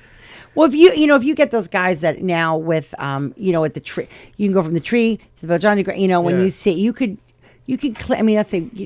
Get $100 a spot or whatever, but you do 6 spots on one corner. I mean, that's a good night. And Make like $1,000 or more, depending on what yeah, if you got a good spot where you got in the lineup, and then if then they open the theater, that's potentially too new. Yeah, because I we heard- bought they the bought the McDonald's. McDonald's. Yeah, Damn. Yeah. so you don't even need to pay for a. New York is camp. popping. That's what makes New York City one of the best hubs for stand-up comedy in general for comedians, is because there's so much opportunity. And proximity, and you can get around for like $8. Yeah, in LA you can't get like that. yeah. There's a guy, Pat Butcher. He's like 65, 66 years old. He lives in LA. He's a retired dude. He does stand up. He flies out here like every 3 months, gets an Airbnb for 2 weeks, and he goes, "I'm doing 50 mics this week." And he just bangs it out. He goes, I go, "Why don't you do this in LA?" He goes, "Because I don't want to because every mic I have to drive to." He goes, "I get a place in Manhattan. I can just jump on a train and then walk a couple of blocks." Do you have that app that you could just pick the day and pick the thing? Oh my God, it's like this girl Anya, like. Yeah, I've seen that. Oh, app. Anya Oh Jones. my Yeah, Anya, God! she's very Like you funny. just sort the day, and that's and, like- and then Sarah was doing the heckle mic for a while. I Yeah. went down to one in Avenue A. I used to do I used to do a ton of the late night mics. What's the at heckle that mic? place, at Cellar 77. Yeah. When it was still around, I used to do like Christian Conti used to do the 10:30 mic. and Gary Goldman would show up. Yeah, Oh, we wow. did. That was after so This mic would start at 10:30. There were times after that the 8 o'clock show Yeah, finished, and people would linger. I would get out of there at like 1 o'clock in the morning. It was Lower East 'Cause Side. he just kept taking money. Like he Right. wanted to make it. This was his job. Yeah, was he's- running these mics. And it was just like you could just keep coming in, and he'd be like, "Yeah, give me $5. Give me $5." And then they would have like a bucket mic, like it was a bucket that mic. was the bucket mic, and I was like, Yeah. it would be like 1 a.m. What's and it the would be- difference between a bucket mic and a A heckle bucket mic is Wow. a bucket mic is you have to go off the topic of Whatever's in the no, bucket? no, no, no, the no. They bucket is pick your just name out of the everyone's bucket. Yeah, name's in a hat. there's no order. Oh, So so you don't say know the who's- mic starts at 7, and you got there at 6:30, and I walked in at 7. Who And he cares? just picks my name first. And it's Right. like, sorry. And then the heckle mic was really good because then they were Yeah. just which was she got a lot of likes from that. I don't know. Did it because the So place people closed? are heckling you while you're Yeah. performing? Like Yes. they're encouraged to. And that Yes. room, you know how tiny that room is. Oh, my God. It would get packed with picture this room with like 30 people in it. Wow. That's how tight it was. And then in the middle Wow. there was like a car front. Someone took the front bumper of a car with like headlights. It was a very cool room. I did it once, and with a friend of mine, I'm like, I am not this hip. I can never come back here again. This is not for me. And then I'm gonna get the name wrong. H-E-K. It's a Greek. There's a sober mic now. Do you see On the Wagon? Yeah, I've seen it. I've never gone to it. Yeah, because you can't, but I can. But Why not? maybe because I'm judging you. So because I saw what's in your drink. So no, I'm kidding. No, it's Hakati, Heka.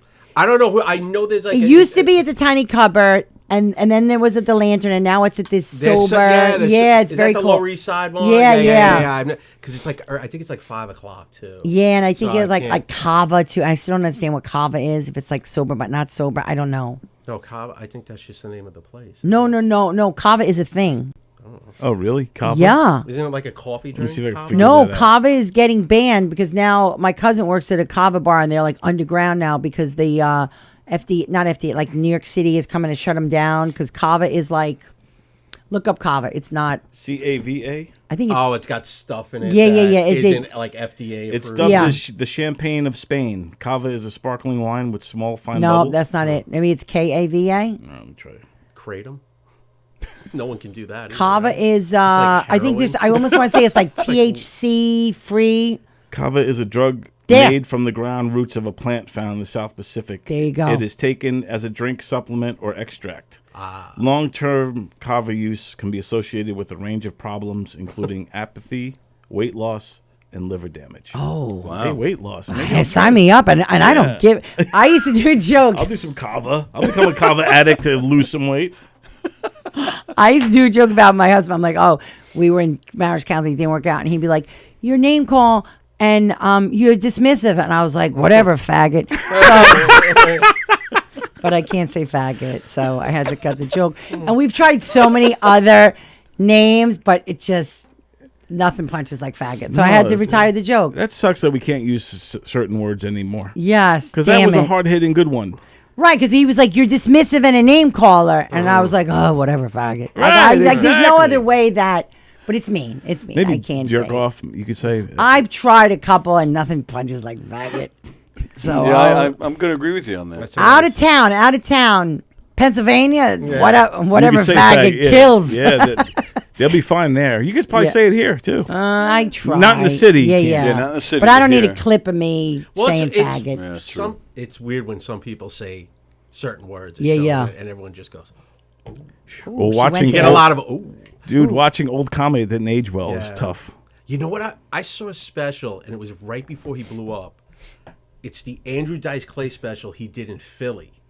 It's like 88, I think. I might It's have seen before what I you're think the talking about. Rodney special. It's Before like he before did the Rodney. Right, he was not It's- fully diced yet. Yeah. And I mean, The stuff like the gays in Brooklyn and all You're that. like, Oh, yeah, Whoa. the gays and Yeah. Wait, Yes. hangs him. Yeah. Fucking hang him. yeah, Yes. wow. It's hard to. That's what I was talking about. They're hard That's to exactly watch. the When bit you I was watch talking that about. now, you're like, oh, his life would be over. There's Yes. no way. And They he would've burned was his house down. masterful. He was like a comedy, and he was great at it, and it was still on comedy. So the amount of people that think they can, like, we'll go to Mike sometime, or like they'll like in a class, someone's like, well, what if I want to be like Rick Chrome, who teaches and has become my friend of mine? Yeah, He's like, great well, I comic. want to be edgy, and the guy's Rick's like, not only do you have to, first of all, You have to earn that, you have yeah. to earn that, and to even think, he's like, just don't. But like, I trust me, I can assure you, like, you don't have the skills or the chops to even masterfully use it. Just please don't touch it. Like, it's just not going to end well. Right, yeah. And like, it was funny. Like, Rick was working on a joke for a while, and it's a funny joke, but he's like, I just don't use it. He was whatever. The gist of it, he had a friend, and he was like, oh my God, this friend's a pedophile. And he's like, it's not cool to be a pedophile anymore, anymore. So his friend found a shortcut, so he starts dating trans women. And he was like, well, why are you dating trans women? He's like, the pussy's only 10 years old. Like, that's a great That's joke. a great joke. That is a Fucking great to joke. all to Rick, that is a great joke. And he's using that now. He's not. He doesn't. Wow. He sits on it. And, I mean, that is a great joke. That is a great. That is joke. such a smart That's joke. a fucking great Because joke. that's why Rick is great. But Rick knows I can't, is very. This is only. That's such a great Isn't that a wonderful joke? That's a great All joke. It's credit like to- it's And like a perfect it's funny. joke. It's yeah. a perfect joke. He's like, oh, the pussy's only 10 years old. Yeah, it's a perfect joke. Yeah, he does stuff. And you know what? It's so funny coming from him because he just looks like this nice, and Yeah. He's like this nice little looking old guy. yeah, and he does this joke that he's like, it's one of my favorite. It's funny. He's like, I'm doing this for Laura. He'll come out and he'll be like, oh, I've been trying to lose weight. It's not working out. I'm doing that thing intermittent. And he's like, oh, and he's waiting for everyone. So people in the audience are like, fasting. He goes, fasting?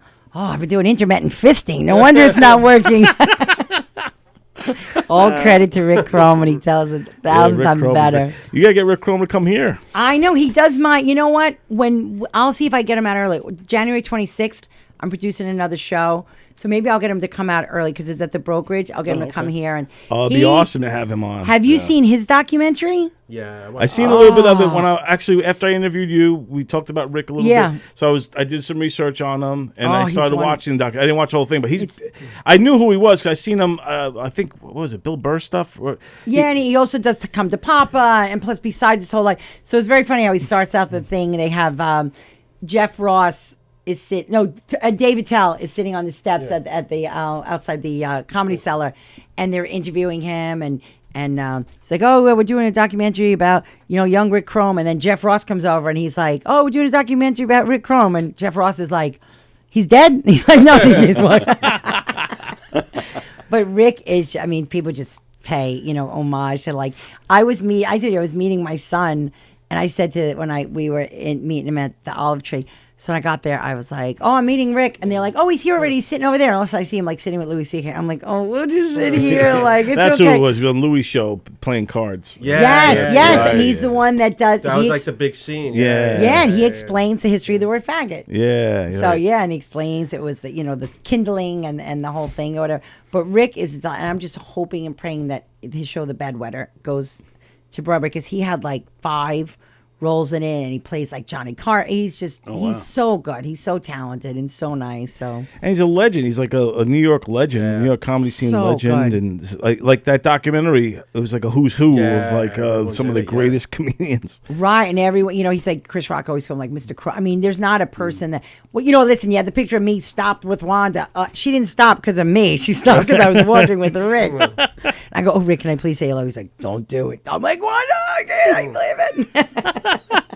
Isn't that sucky? Like it's like frowned upon to be a fan of these people. Yes. Why? Why is that? I understand it. We were there one time, and at that point, Pete Davidson and Andrew Schultz were sitting there with Ricky Velez and stuff, and I just wanted to get some props, for my kid, and I was like, "Oh, Rick," and Rick goes, I go, "Rick, can I take a picture?" Rick goes, "Sure." He goes, "We'll never be friends anymore, bud. Go ahead." He goes, "We'll end our friendship right here. They'll take your camera, but sure, take that picture. Good luck to you." I was like, "All right."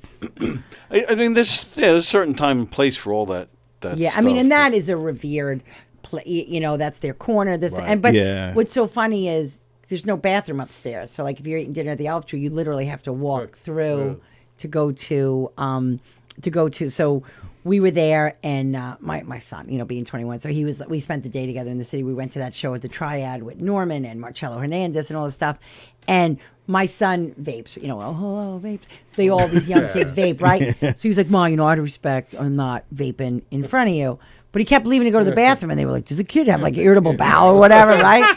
So the bathroom in the cellar, is like this small. Yeah. So my son like left to go to the bathroom. So he comes back. He goes, "Mom, we got to go." I go, "What happened?" He goes, "I come out of the stall and I blow, and Louis C.K.'s right there. He blew smoke right at Louis C.K." But that was a great story for him. That is a great story. And Louis like, "Whatever, kid." I was like, "Oh, like thanks." But yeah, so at least he was like vaping in the bathroom. That's what I love about the Comedy Cellar, man. You never know who's Never gonna know, be there. and the drop-ins and the. Oh man, it's the best. I drove by there one time, and it was just Jeff Ross and Bob Saget just standing in front. Yeah. It was like 1:30 in the morning. I was like, "Oh shit." We were there. It was on Christmas time, and I went, and it was the first time I had seen Zarna Garg, who has blown up, and she's just, coming here in a few weeks. She's so good, yeah. and she's Might ridiculously even be nice. this weekend. Yeah, I think it is. She's such a nice person too, and so humble, and really, really, and congrats to her for all her successes and stuff like that. And Harlane, right? And she did the Kevin Hart LOL thing with the Lyft driver show. I mean, she had some opportunities. So she was there, and then all of a sudden, in walks Aziz Ansari, and then in walks Kevin Hart, and then me and my friend were like, "Oh my God!" And then she was like, "This is a crazy show." I go, "I feel bad for the 6 guys that was supposed to be on the show. They got bumped." Yeah, because that's part of it, Right? Yeah. too. But Yeah, it was- she's here on Friday. she's so good. Very cool. What was that documentary you mentioned? Kevin Hart produced that. Yes, Black comics? it's the progression of I don't say it's gotta Black watch comic, but I think it's called the generation. It was really good. I want to say I got it like on Star, but with Verizon, I'll give you my passcode. I'll give everyone my passcode because I have fuck Verizon, right, Tony? Yes, absolutely. Sweet, we're all getting stars for free today, everybody. Yes. The only no Promo Skinamax. code Laura Patton. For some reason, they don't give Skinamax to employ. Whatever. That's of all that you get when you get the full package. Cinemax is not included. Whatever. Skinamax. I remember that. Remember Skinamax for soft porn? Cinemax do. After Dark. Cinemax after porn, and you had to be in like 40 minutes until you got like a heavy petting. You like It was fuck. like soft porn. And it just was some all girl grinding. weird European. Right to porn offend. had- Right to offend. It's called Right to Offend: The Black Comedy Revolution. Right to let me write Right that to in offend. It was notes. excellent. Yeah, Excellent. I want to watch that. Yeah, and it's 2 parts, and A&E Stars, Prime Video. You can pay for it, but I thought it was unbelievably well done. And Was it Right to Offend, and then what? Right to Offend: The Black Comedy Revolution. Oh, the 2 Black parts. It came out in 2022. I was trying not to watch anything that was like a big commitment. Well, because I was like, oh, I just want to watch something, and then all of a sudden it's like limited series, 8 parts. You're like, motherfucker. I know. I hate that. I can't get into watching. If I'm flipping and I want to watch something to watch with the wife, I'm like, I can't get into a series right now. It's too much. So I would recommend the Little Richard documentary. Phenomenal. Yeah, I want to see was that. good. So good. I love Little Richard. Man. He's one of the kings, man. What the hell? I just watched the HBO one, Mother God. No, I don't know that one. Oh, that was freaky. Little Richard was great. It's about a cult. This lady started a cult. Like, she's God. Oh, yeah. I saw that one. Yes. The first 5 minutes scares the shit out of you. Mother God. Something called, like, I'm Your Mother God, something like that. I watched the Jared from Subway. Yes. I one. only See got that one, two into, like, I two was so into it, episodes. I watched it with commercials. That's how badly I wanted to see it. Same with yes, me. I was like, Same oh, with me. I need to see this. That was disturbing. He's a creepy looking dude. Yeah. And the other one I just watched that was amazing, Bye Bye Barry, the Barry Sanders one. Oh, these are all I want to watch. All Yes, of these. very fresh, like right off the top of the pile. Yeah. And then I watched one, this one I love. It's on Tubi. It's called The Dog. And it is the true story of the guy from Dog Day Afternoon that robbed I the saw bank. that trending. Yeah, Yes, he yeah. robbed the bank for his Yes. to get for his trans partner to get the sex change. Sex And that No was what, kidding. 1970? 74. Yeah. Yeah, Wow. 73, 74. I just watched Get Gotti. Yeah, So I I saw saw good. that. yeah. That So one I good. saw. That That was was really good. good. That was really You know, good. and that was another too, because he was so like I grew up like my family knows in the park. You're like, oh, you didn't have to lock your doors and the firework display. Like you like romanticize these people or whatever. But it was When you see stuff like that, you start to wonder, like, as a kid growing up, we all loved Gotti. yeah. And then Sammy the Bull, fuck that guy. I know. And now you're wondering, did maybe Sammy, I don't know, was he all right? Yeah, you like don't did he do know. the right thing? I mean, Did he get out? They were coming for him. Or and I'll tell you this much. podcast now. I just ate Yeah, it. how do you? He killed 19 people And he has now a has podcast. And he has Yeah. way more followers than me. I know that much. I didn't kill anybody. Well, you killed last night. Oh, bro. Oh, boom, boom. Hey. Oh, multi-slots. What was it? Multi-slot? Multiple slots. Yeah, multiple slots, Patton. Here she is, ladies and gentlemen. Multiple Oh, slots. here she's coming to the stage. So you got the Laura, women of multiple slots. women of a certain age, and you get women with multiple Women with slots multiple comedy slots. show. Yeah. When with multiple slots. Well, it's funny because Carla and Emily and Kathy were here too, and I was like, sorry, you're not old enough. I was so happy I was old enough. So when I went out on stage, I was like, I know. Can you believe I'm over? You're surprised too. But Carol was talking to one, and there was that 92-year-old lady, and she's like, "Oh, I live with my son and my granddaughter and everyone, and we have dogs." And then Carol's like, "Throw them the fuck out! Like you deserve to be whatever." Blah blah blah. And she was like, and my mom was in the audience, and my mom lives with me, my 2 sons, my 2 dogs. I don't even know how to make a chicken cutlet or do laundry. God forbid something happens to my mother, I'm fucked, right? So when she walked out, I go, "Who's the lady that's looking?" I go, "You talk to my mother, I'm stabbing you in the parking lot. So you better not go anywhere near my mother." This is called multi-generational living, and it's great. Don't you mess with my shit. Multi-generational living. My mom got a knee replacement, and I went to see her in the hospital. And I She's was an like, amateur. Oh, I know. She got second. Look at her bragging with her 2 legs. So she got both knees done. So I went to the hospital, and it's just like, "How's my?" I go, 2 things. Where do you buy milk? And where's laundry detergent? I'm like, what? My sister goes, "What did you ask her?" I go, "Look, I know she has a system for the milk. I know can buy it." But she's like a Dairy Barn, the 3, and she buys them small because if it's too big, it's too heavy to lift. It's a whole system. So I want to. You know what? This has nothing to do with comedy or anything, but talking about laundry detergent, my wife picked up. They're now these. Like they come in like these little sheets, and you don't have to pour it. Yeah. You just throw this little sheet in, and it washes your clothes. The sheet is the washer. It looks not like a the bounce. pod. Well, no, you're still Oh, but it's not but the it's- pod. No, not the pod. It's a sheet. It's like a piece of paper. Really? And you throw it in. You don't have to measure. You don't have to buy the detergent. Like now, because I don't know what anything is. I just see bottles. now of all even sorts you of can shit. do it. Yeah. Right. So I see. The sheets. Just throw it in. I just got the pods. You're I didn't know there was a sheet. You were so 2002, I'm such Mike. a loser. Loser. Speaking of losers, actually, no. Speaking of Mike's, did you watch The Old Man in the Sea on Netflix? What's Mike that? Birbiglia's special that was at Lincoln Center? No. I saw it live. phenomenal. But He's Bigley you is see one of him and those- you're like, I'm Yeah, quitting. He's I'm pretty. quitting. He's pretty brilliant. And Yeah, he's absolutely. poignant and he's good and he, you know, you laugh, you cry. It was better than E.T. I'd see it again and again. Like it's just remember that. What was that clip? Was that from Moomin Sean's? Were we talking about that clip? We were talking about Yeah, it might have been Sean's, the yeah. Moomin Sean's clock. Did you know? Yeah. Did you grow up Yeah. here? Yeah. Yeah, I there's knew been Moomin Queens. Sean's. Oh, that's right. Story. My bad for not paying attention. yeah, to the facts they're about actually you, Mike. yeah they've I'm been sorry. apparently they've been back around for a while. Moomin Chance, yeah. I remember those commercials when I was like, what is this? Yeah. Toilet paper eyes. Yeah, that was Right, creepy. right. They were like Blue Man Group before Blue Yes. Man Right. Yeah. kind of. You know? And of course, if anybody had gone, Andy Plajanos was like, you know, when I was in the local theater of Moomin Sean, we're like, what, Andy? He has a Moomin Sean story. Like nobody has a Moomin Sean story. Nobody saw them. We just saw the commercial. I never knew one person that ever went to and see if I them. went But to go Andy see saw them, it? I was staying at the Milford Plaza too. That's what I knew. And in the middle of it all, They were always like- it was like a back-to-back. $49 a night. Yeah, 49. Moomin, how do you spell it? Moomin Sean's was M-U. You don't know Moomin Sean's, Don? I do. I just want to show the audience. Oh, M-U-M-U Sean's? CHAUNZ. S-H? They were German, right? I think it was like a German, German the Moomin Sean's. That looks like something real weird. Yeah, and they walked sideways. Yeah, these people. They all were like black, and then just. It's a stuck- little Yeah, like yeah, that's it. I've seen it's not Chumbawamba, the ones that do the light that they won on America's Got Talent that they're lit up like Yeah, I know what I've you're seen talking that about. one that's coming around. Is I that the saw- Moomin So Sean's? Andy actually went and saw this show. Oh yeah. I thought he was in it. That's the Moomin shots.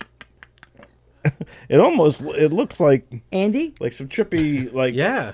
Yeah, because then they would pull the. Yeah, then they would they'd have be. different thi- I'm unhappy. I'm sad. Yeah, I'm this. right. Yes, Yeah, And yes. like you said, they were like Blue Man Group because the way they moved around too. Yeah. They Right. were all like fucking weird. And I saw- think they were minds that I don't think they Yes. spoke. Yeah. Right, correct. But again, But neither did none Blue of Man us. Group. None of us went, so we don't Yeah, know. no I went to Blue Man Group like within the first few months that they were around. Were you in the somebody bought me- splash zone? I was on the first row.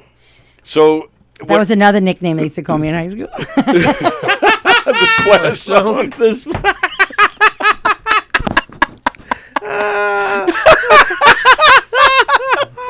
That should be your comedy name. Wow. Ladies and gentlemen, here Yeah, comes don't say Splash the Splash Zone. Zone. Here comes Splash Get your Zone. ponchos.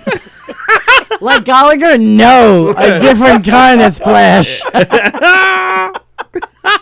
Gallagher 2? No. You seen Gallagher 1 and Gallagher 2. No, here's the real Splash Zone.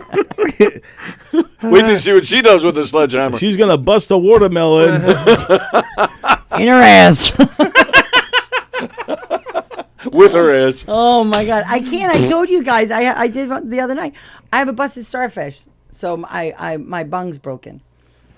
So my doctor told me I have a slender sphincter.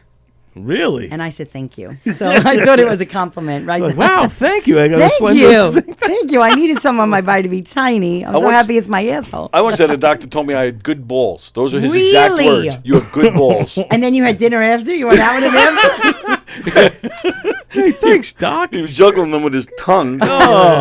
You got some good balls. That's uncomfortable. Yeah, I was. I was like, I actually did that when he said it. That is weird. Because one time I bruise easily. I mean, I was in the, I told all my marks. Someone looks like I got maybe I'm a hemophiliac. I don't know. But anyway, I bruise easily and whatever. I'm back in the, I had a love bite. And I forgot I was going to the gynecologist or whatever. And I didn't put two and two together. I was like in my 20s. And I'm laughing already. whatever. Anyway, so he's standing there, he's doing the whole exam, and the doctor just leans over and he goes, "Love doesn't have to hurt." While you're in stirrups. Oh my God. I was so uncomfortable. I was probably like 25. I was like, I'm never going back to that doctor again. Fast forward, we're at like the Limbrook movie theater, maybe like 2 years later. Him and his wife are there, and I'm telling my sister, my friend Tom, I was like, oh my God, we have to leave. And of course, because my friends are all dicks or whatever, we sit close, and Tom's like, so I'm seeing in the thing, that's he goes, totally Tom's what I like, would do. love doesn't have to hurt. That's exactly That was what a I would callback. do. Oh. One time I had a doctor, I had something going on, this is years ago. I was probably my early 30s. But anyway, the guy gave me the checkup, and I worked in the hospital. Yeah. So I was a janitor in the hospital, and I would see this doctor. But he gave me the exam up my ass, finger up my ass. Every time I saw him, I felt like a ashamed, like a rape Looked victim. away? I was like, oh my God, I gotta get away from this guy. Like, yeah, I felt like a. You know, like it's so funny. Like, it's no big deal to them, but I had anyway. You know, like the Morgan & Morgan vaginal mat, blah blah blah. I had a mesh surgery and then a blah blah blah. Well, anyway, it's a long, jokey story that I could tell someday, and I tell it on stage like lady show. But anyway, I had mesh, but I needed a revision story because the mesh was exposed, and I wouldn't know it except my husband would think he's having sex with a cheese grater. So that was the. It was fine to me. I go, it's fine for me. Yeah, but the mesh so in there, I had to go back for revision. It's a common thing that the skin doesn't grow over the mesh. So anyway, it was a repair of urethral mesh. That should have been what the surgery was called, right? So you know when you go sign right knee, left knee. I look at the paperwork and I go, oh, no. I know nurses. I know this is on the big board. My surgery was called removal of foreign object in vagina. What? What? As they're wheeling me, I'm grabbing onto I go, it's not a bowling trophy. It's not a Barbie head. I go, it's fixing his mistake. The whole removal of, so if you ever pull my medical records, HIPAA, because you don't care about it, you will see one of my surgeries, removal of foreign objects. Yeah, but see, that gives me a whole new respect for you. When I had my knee surgery, I had to initial my knee. Right. Did you have to initial my vagina? With an arrow pointing like. Well, I did. Well, I did because I had the surgery. I was a snorer, so you know. Now they put in the Aspire, but back then they would they shave the punching bag. I have no punching bag in the back of my throat. I know, fellas think it's kind of cool, but anyway, it's called the uvula. Right. Yes. So when I was signing the paper, I said, "Be careful when you shave my vulva," and they were like, "You are in the wrong doctor. If that's what you think you're here for." So if you have to initial it, just write splash zone. So I was like, I was not Welcome signing. to the splash zone. I was like arguing with them, and I found out from a friend later, like once they put you in the first IV, I'm like, oh, they would just send up. He's like, they start putting Twilight in or whatever. So I guess it was a little toothier before. And I was like, this is not. It is a revision. And they were like, ma'am, it doesn't matter. I go, we've heard it all before. I go, it matters because I know nurses, and if you would see the pictures of bedboards that I get from nurses, you're like worms in butt. Like I get those pictures.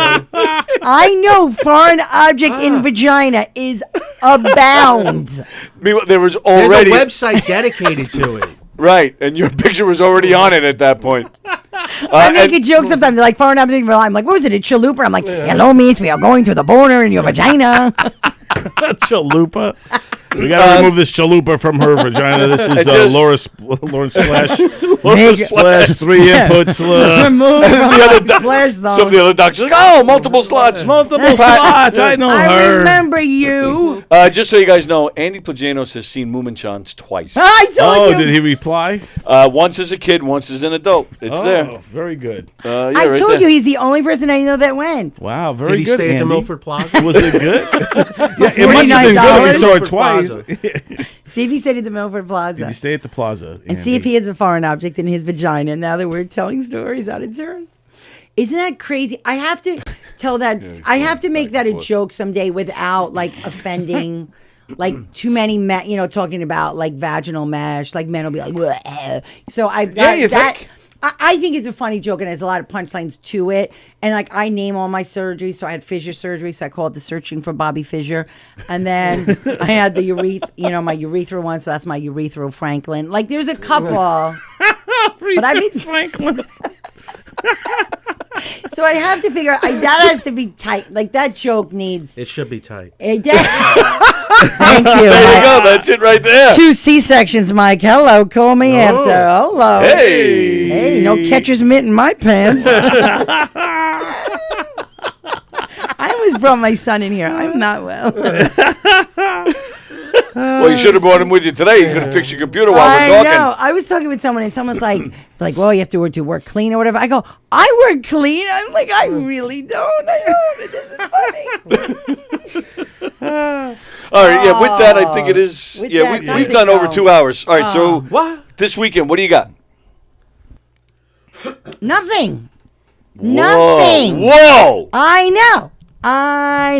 So I have December 15th. I'm supposed to be in the Giggle Room with Andrew Washington. I have to pick my son up at school, so hopefully I'll make that show. It's a lot of really good people on that show. December 29th, I'm doing something with Paul Anthony. Oh, okay. And then Mineola, something with John LaRocchi. And then my big show, Reverse Commute, will be January 26th. January and then I'm 26th. sure you'll see me here or whatever. Well, I all right. don't Well, yeah, want to be. I was just about to say I don't want to that. be a schnorrer. Nothing planned this weekend yet. I know. You hear that, Ange? Hear that, Ange? Make the call. I'm available. Somebody come host. What do we got there, Mike O'Sullivan? Tuesday 1-1, 8 o'clock. Underground Comedy. December 16th, Young Ethel's in Brooklyn, 8 o'clock, I believe. We need to see more of Mike around here. Yes, Mike. January, Yeah, for sure. beginning of January, Hudson Valley Comedy Festival. And that's about it. Follow me on Instagram. There you Oh, go. follow me on Instagram, too. Mike O'Sullivan Comic. Even though my kid said, one, my content sucks, and two, Mom, you can't follow more people than you're fun. Yeah, I'm in trouble with I've that. already. I think that's what. cares? Yeah. I They were like, "You're a loser." I go, "Hello, I know." And then I noticed too, when the younger kid, you don't post anything. Yes. It's just to communicate. Those younger kids got a whole Those different, young kid, kids, yeah. fuck whole 'em. different system. Yeah. Because they Fuck- don't ask for fuck phone those numbers kids. anymore. They just ask for that. Fuck those Right. ass eaters. kids- Fuck Yeah, those yeah. ass eaters. fucking Ass Good. eaters, Instagram. Bitters. Fucking, I hope you carry spitters. Yeah, Carry a Tic Tac spit. with all that. Fuck. They don't splash. They don't splash like the. No, like the old- splash like us old broads. Mesh, right through the mesh. what's on? Who's on Conversations this week? Testimony. You guys know Testimony? She's a comedian. Yeah, I've heard. yeah. she's- Mahoney, the one who acted, she's beautiful with black hair. No, look, she's beautiful. This is Testimony. She's. I don't know her. She performs a lot in the comedy club, Harlem Comedy Club. Yes. Oh, Harlem Nights. Yes. Uptown. Yeah. So she's on the Conversations this week. A lot of fun. She's a trip. So look out for that. And then then I think we got Tom DiDario after that, and Nice. then what's his name? Chris Scopo. Chris Scopo. Good. So those Who was here this weekend? Yes. Yeah, he's at Yes, the yes. brokerage. At the At the brokerage. I yeah. saw that. So those are all the December, and then we'll see what goes on in January. I might take a little hiatus to write this script, so we'll see what's going Yeah. on. Right. Cool. Very nice. What's it called? The Splash Zone? It's gonna be called Splash Zone, the Laura Patton story. 3 inputs. 3 inputs. Moomin Shans Part 2. Right, I'll have toilet paper coming out of my eyes to like clean up the splash. And if Andy's still watching, I got a lot of stuff written for him in this script so far. So Very and nice. he's gonna have to get cards for his face for that. When he pulls his unhappy. Yeah, he's doing this. Oh, you know he's already practicing in the mirror. But I do have a lot of stuff for him for his character. So Very nice. All right, we're out of here. Thank you, Laura, for hanging out. Thank you, Mike. Good to see you, pal. My pal, Mike. Good to see you guys. All right, we're out of I'm here. on delay. Why am I on delay, Tony? Oh, it's always on delay. Oh, Up okay. there. Good night. Join us tomorrow. Knock 'em dead at 11 o'clock. Karen Krentz will be zooming in. Yeah, that's tomorrow. Johnny McDonald and Sean Elliott will be here on Tuesday. nice. That's Tom. That's Tony's urban show. You gotta hear gotta when he brush reads up. rap lyrics. Oh, it's my awful. god, I love Awful. it. I love what Tony reads. Yeah, Sean's he's gonna make me black. Dude, Yes. you gotta read Craig Mack, Flavor in the Ear on Tuesday. And you got to read One Great Margarita. Do you know One Margarita? No, Oh, Tony, you hit Sean with One Margarita, you win. all You right, hang will on. win the I'm internet. gonna write this down. One Hang on. Margarita. One margarita. One Margarita. That's your song, Tony. And what? Craig Mack? Craig Mack, Flavor in the Ear. Craig Mack's the artist. Yeah. God bless him. He's passed away, and then he was from Brentwood, and then Flavor in the ear. Flavor in Your Ear. Flavor in Here comes the brand new Flavor in Your Ear. your ear. Oh, and you got to send me, because Sean wants to hear you rap, so you got to send me some stuff that I can play him on Tuesday. Anything Cankasaurs. If anybody ever wants to see my old web series called Cankasaurs about a aging white rapper, You can find that Kankasaurz, Kankasorz on YouTube. Oh, that's hard, Don Sill. That's hard. That's a phonetic thing to find. Kankasorz. H to the Izzo. H to the Izzo. All right. Thanks for watching, everybody. Thanks for hanging out. Peace. We'll see you guys later. See ya. There you go. Oh, don't forget, Knock 'em Dead Comedy